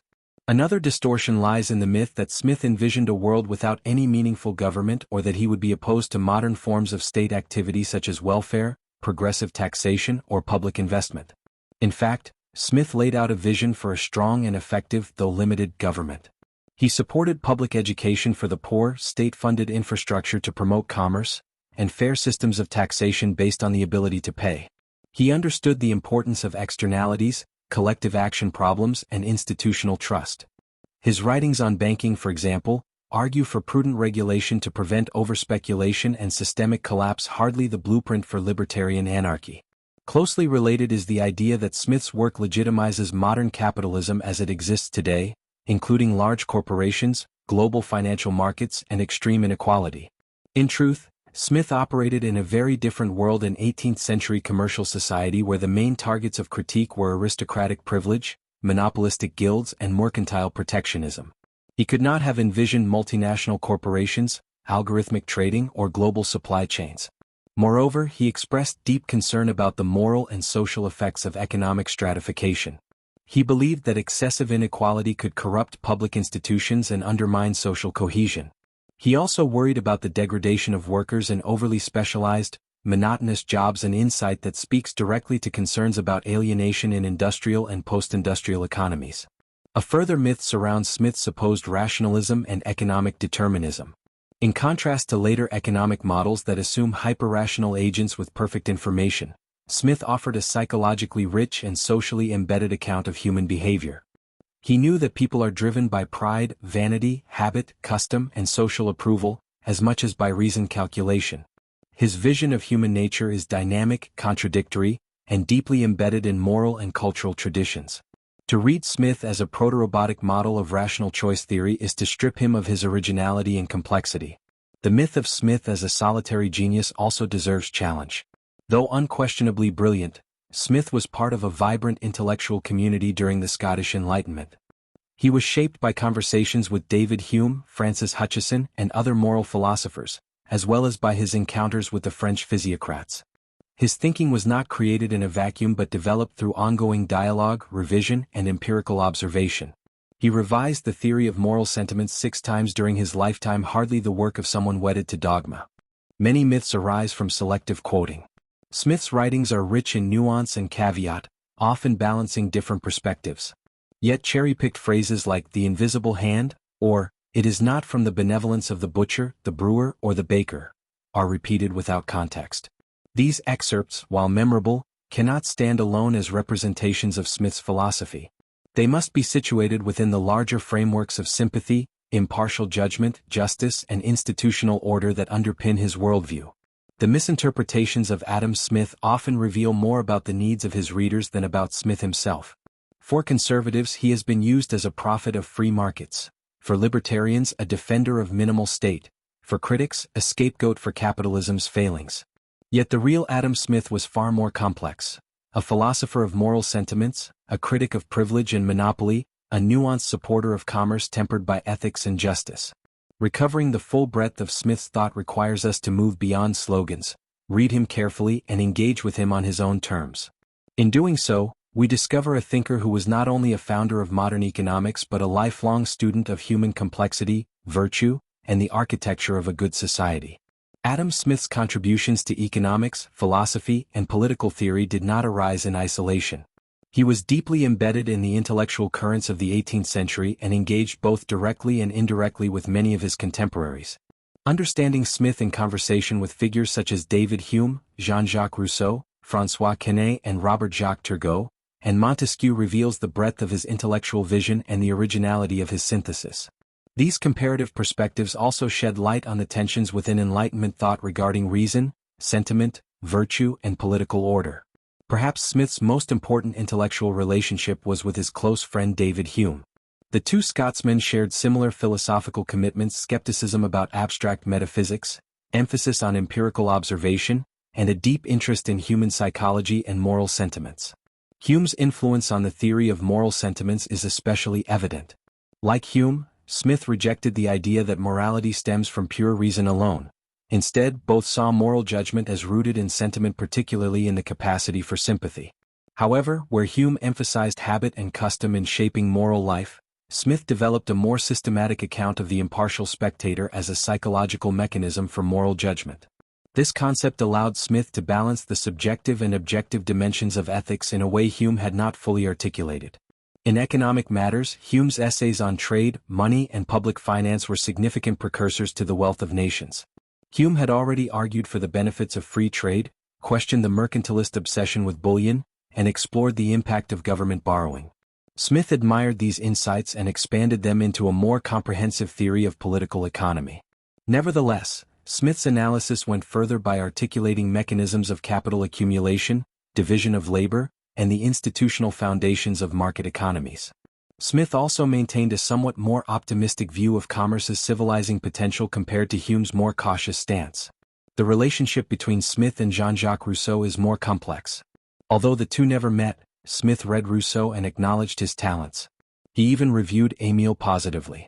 Yet their philosophical worldviews diverged sharply. Rousseau lamented the moral degradation brought by modern commerce and civilization, arguing that economic development fosters inequality, vanity, and dependence.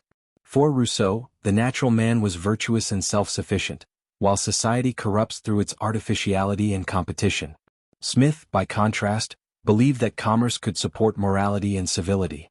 While he acknowledged that inequality and division of labor could have dehumanizing effects, he thought that institutions, education, and justice could counterbalance these trends. Smith did not share Rousseau's nostalgia for a pre-commercial world. He saw markets not as inherently corrupting but as arenas of cooperation and coordination when properly structured. Nevertheless, he took Rousseau's concerns seriously, particularly regarding inequality and moral decay, and sought to address them within a framework of commercial society, not outside of it. Smith's engagement with the French physiocrats, especially François Quesnay and Turgot, was more direct.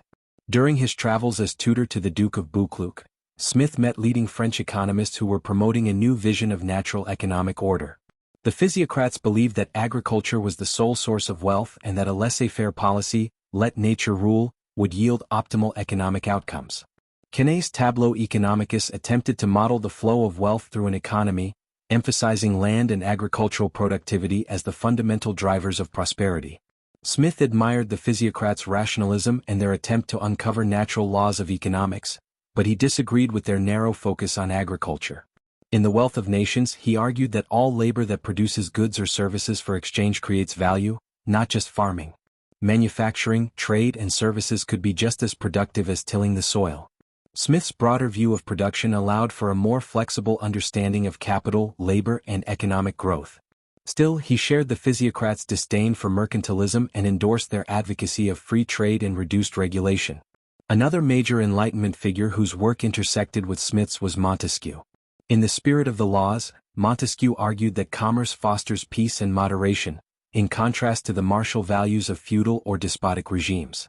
This idea that trade softens manners and encourages tolerance resonated with Smith's own belief that commercial society promotes civility and cooperation. Both thinkers saw law, customs, and economic structures as mutually reinforcing.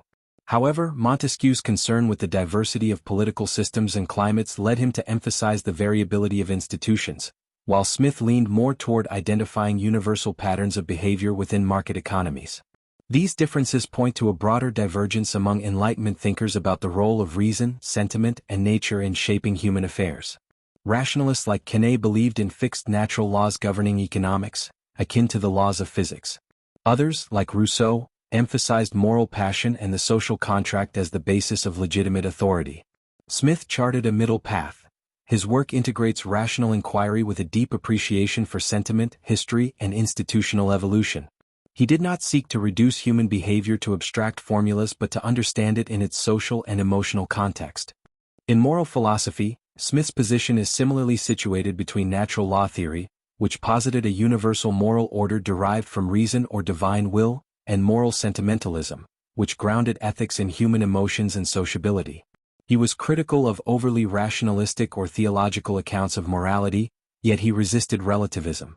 Through his concept of the impartial spectator, he proposed a way for moral judgment to transcend personal bias without requiring metaphysical foundations. Smith also contributed to ongoing Enlightenment debates about the progress of society. Like Turgot and others, he believed in the idea of economic and moral improvement over time, but he was more cautious about teleological or utopian claims.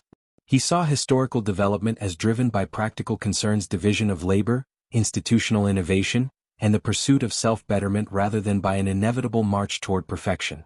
In this respect, Smith was more empirical and historical in his approach than many of his contemporaries, especially Rousseau or Kant. In comparing Smith with his contemporaries, one can see that while he borrowed, responded to, and modified many of their ideas, he ultimately created a distinctive synthesis. He combined moral psychology, legal theory, political economy, and empirical observation into a coherent vision of human life and society. His work resists easy categorization because it integrates domains that modern disciplines now keep separate. Where others specialized: Hume in skepticism, Rousseau in political theory, Quesnay in agrarian economics, Smith's genius lay in integration. Adam Smith stands out among his peers not because he rejected their insights, but because he reframed them into a system that remains relevant.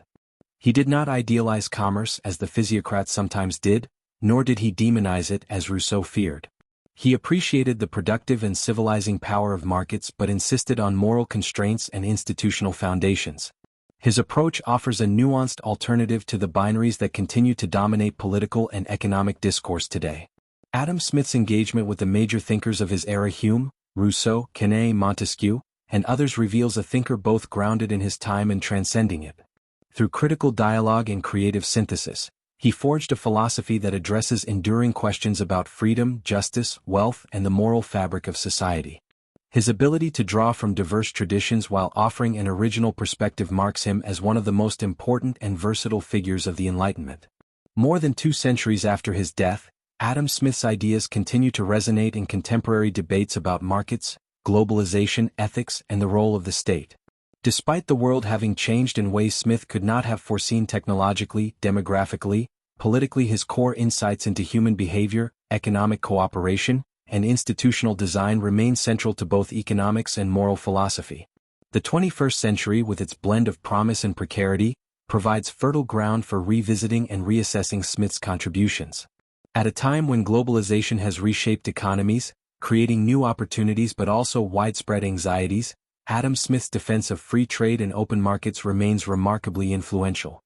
His critiques of mercantilism and protectionism, central themes in The Wealth of Nations, laid the intellectual groundwork for arguments in favor of removing artificial barriers to commerce. His principle that nations should specialize according to comparative advantage and engage in mutually beneficial exchange continues to underlie international economic policy. In fact, institutions like the World Trade Organization and concepts like global supply chains implicitly rest on Smithian foundations.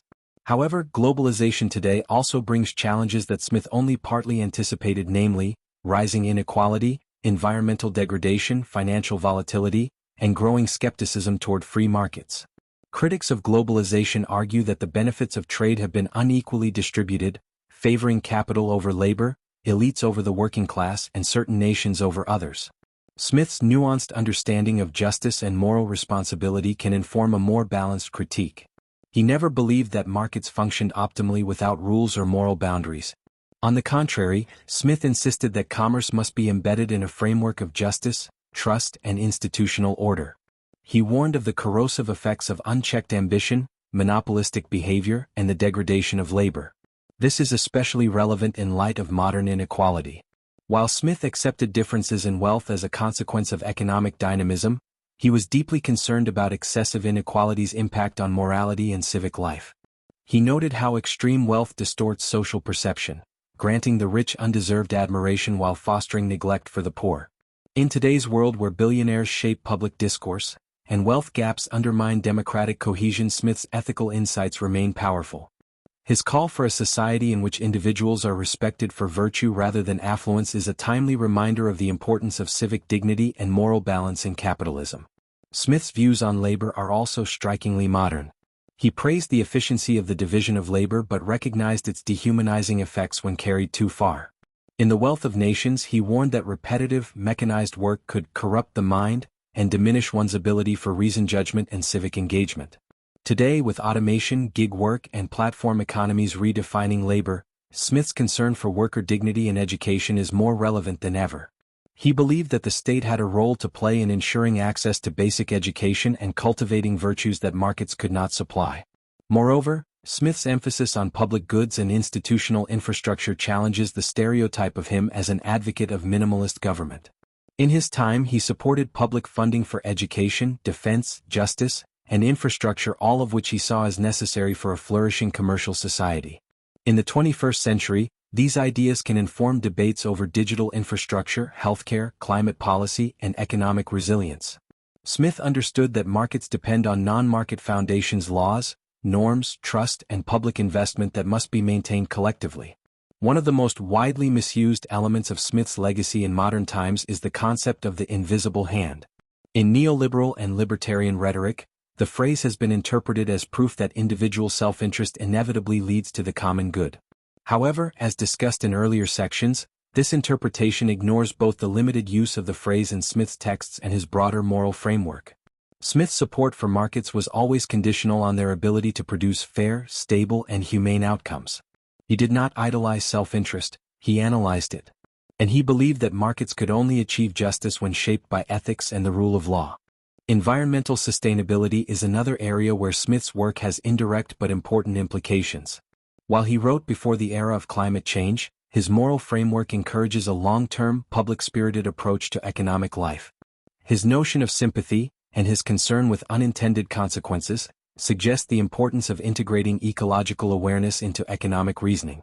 Smith understood that narrow profit-seeking could conflict with the public good and that regulation might be necessary where private incentives diverge from collective needs.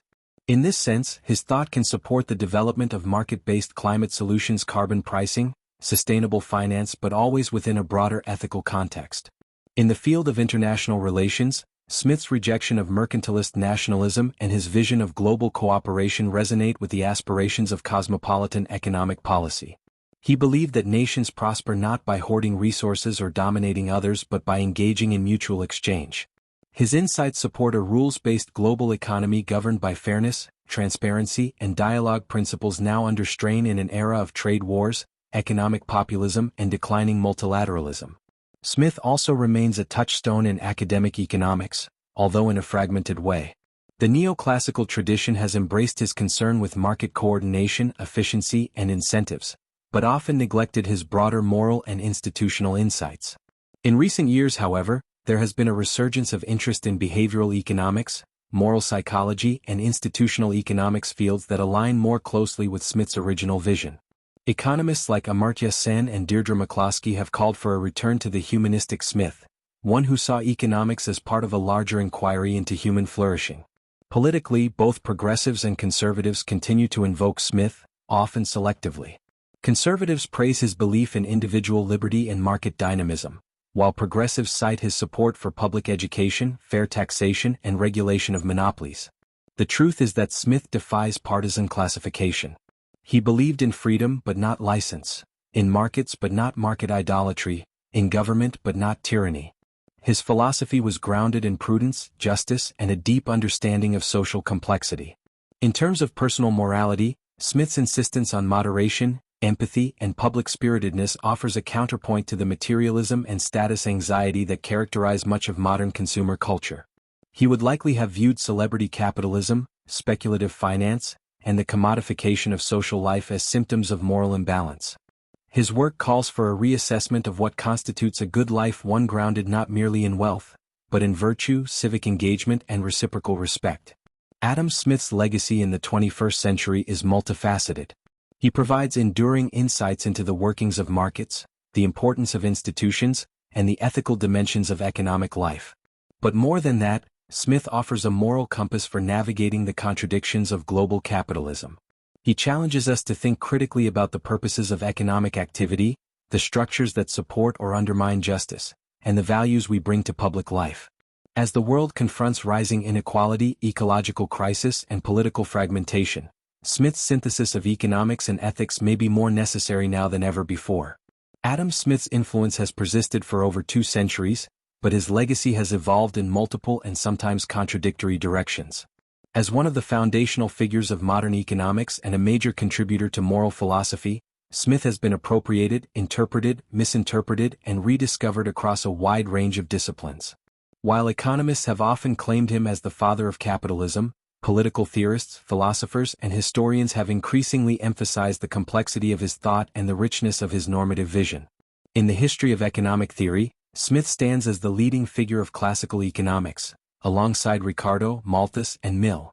His work laid the foundation for theories of value, division of labor, capital accumulation, and market coordination. Economists like Ricardo expanded on his labor theory of value and comparative advantage, though Smith's version was more tentative and historically grounded. In the 19th and early 20th centuries, as economics became more formal and mathematical, Smith's nuanced, interdisciplinary approach was partly eclipsed by models that abstracted from human psychology, ethics, and institutions. With the rise of neoclassical economics in the late 19th century, the focus shifted to marginal utility, individual preferences, and equilibrium modeling. Smith's name endured, especially the concept of the invisible hand, but much of his moral philosophy was left behind. In this transformation, Smith was reframed as an advocate of self-interest, individualism, and laissez-faire policies, an image popularized by later thinkers like Milton Friedman and Friedrich Hayek. These economists celebrated markets as systems of spontaneous order and portrayed Smith as a prophet of economic liberalism. Yet this free market Smith represents only a partial picture.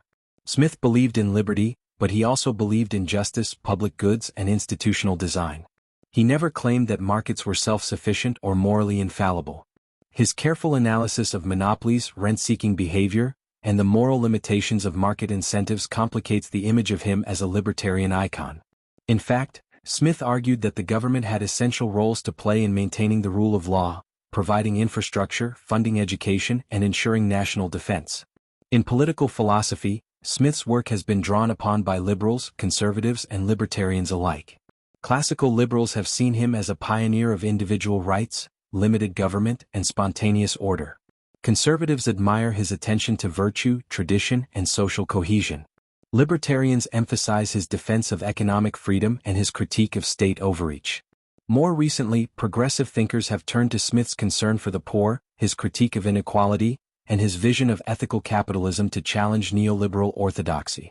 This ideological versatility points to the pluralism of Smith's thought. He defies reduction to any single political doctrine. While he supported economic freedom, he was skeptical of the unregulated power of corporations and the tendency of merchants to collude against the public interest. While he valued self-betterment, he worried about vanity and moral decay. While he believed in justice as a minimal requirement of society, he also upheld the importance of beneficence, propriety, and civic virtue. Smith's philosophical contributions extend far beyond economics. In the theory of moral sentiments, he developed a psychology of morality that anticipates modern theories of empathy, moral reasoning, and social norm formation. His concept of the impartial spectator remains influential in discussions of moral psychology and metaethics. It has inspired theorists such as Amartya Sen, Martha Nussbaum, and Charles Griswold to explore how Smith's moral theory can be applied to issues of justice, global ethics, and human development. In recent decades, scholars have worked to reintegrate Smith's two major works, The Theory of Moral Sentiments and The Wealth of Nations, into a unified philosophical vision. Rather than treating them as separate or contradictory, researchers now emphasize their deep continuity. Themes such as sympathy, propriety, self-command, and justice appear across both works, informing Smith's understanding of human behavior in both moral and economic domains. This holistic reading counters the simplistic portrayal of Smith as a prophet of self-interest. In contemporary economic and political debates, Smith's thought is returning to relevance through what some call a Smithian political economy. This approach seeks to combine rigorous economic analysis with ethical concern, institutional awareness, and historical sensitivity. It contrasts sharply with the abstraction and moral neutrality of much modern economic modeling. Smith's emphasis on prudence, justice, and public-spiritedness provides a framework for addressing today's most urgent challenges: inequality, market failures, environmental degradation, and the erosion of civic trust. Smith is also invoked in debates over corporate responsibility and stakeholder capitalism. Business leaders and economists who argue for a broader view of corporate purpose have drawn on Smith's belief that economic actors are not just profit maximizers but moral agents embedded in social contexts. His attention to reputation, trust, and ethical norms challenges the reduction of business ethics to regulatory compliance or shareholder returns. The misreadings of Smith are as revealing as his legacy. The overuse of the invisible hand metaphor, often detached from its context, has contributed to a caricatured view of Smith as a laissez-faire absolutist. In reality, Smith used the phrase only a few times and always with subtle qualifications. He never claimed that markets always produce optimal outcomes or that government intervention is inherently harmful. These misinterpretations have been challenged by historians of economic thought and by scholars in political economy who argue for a more historically accurate and morally robust Smith. Perhaps the most profound aspect of Smith's legacy is his commitment to understanding human nature in all its complexity. He did not see individuals as mere economic units but as moral beings shaped by emotions, relationships, institutions, and culture. His vision of a good society involved more than wealth. It included dignity, fairness, education, and mutual respect. In this sense, Smith offers not just a theory of markets but a theory of humanity and society. His influence spans disciplines from economics to philosophy, political theory to sociology. His writings have shaped academic curricula, informed public policy, and inspired debates about liberty, justice, and prosperity. Smith's continued relevance is a testament not only to his intellectual brilliance but also to the enduring importance of integrating ethical reflection with practical inquiry. Adam Smith's legacy cannot be confined to the image of a free market economist. He was a moral philosopher, a social theorist, a historian, and a keen observer of human behavior. His work offers a model for thoughtful engagement with the world, analytical yet humane, rigorous yet morally grounded. As the challenges of the 21st century call for new frameworks of understanding and action, Smith's insights remain vital. His philosophy reminds us that economics is not just about markets but about people, not just about wealth but about well-being, not just about efficiency but about justice.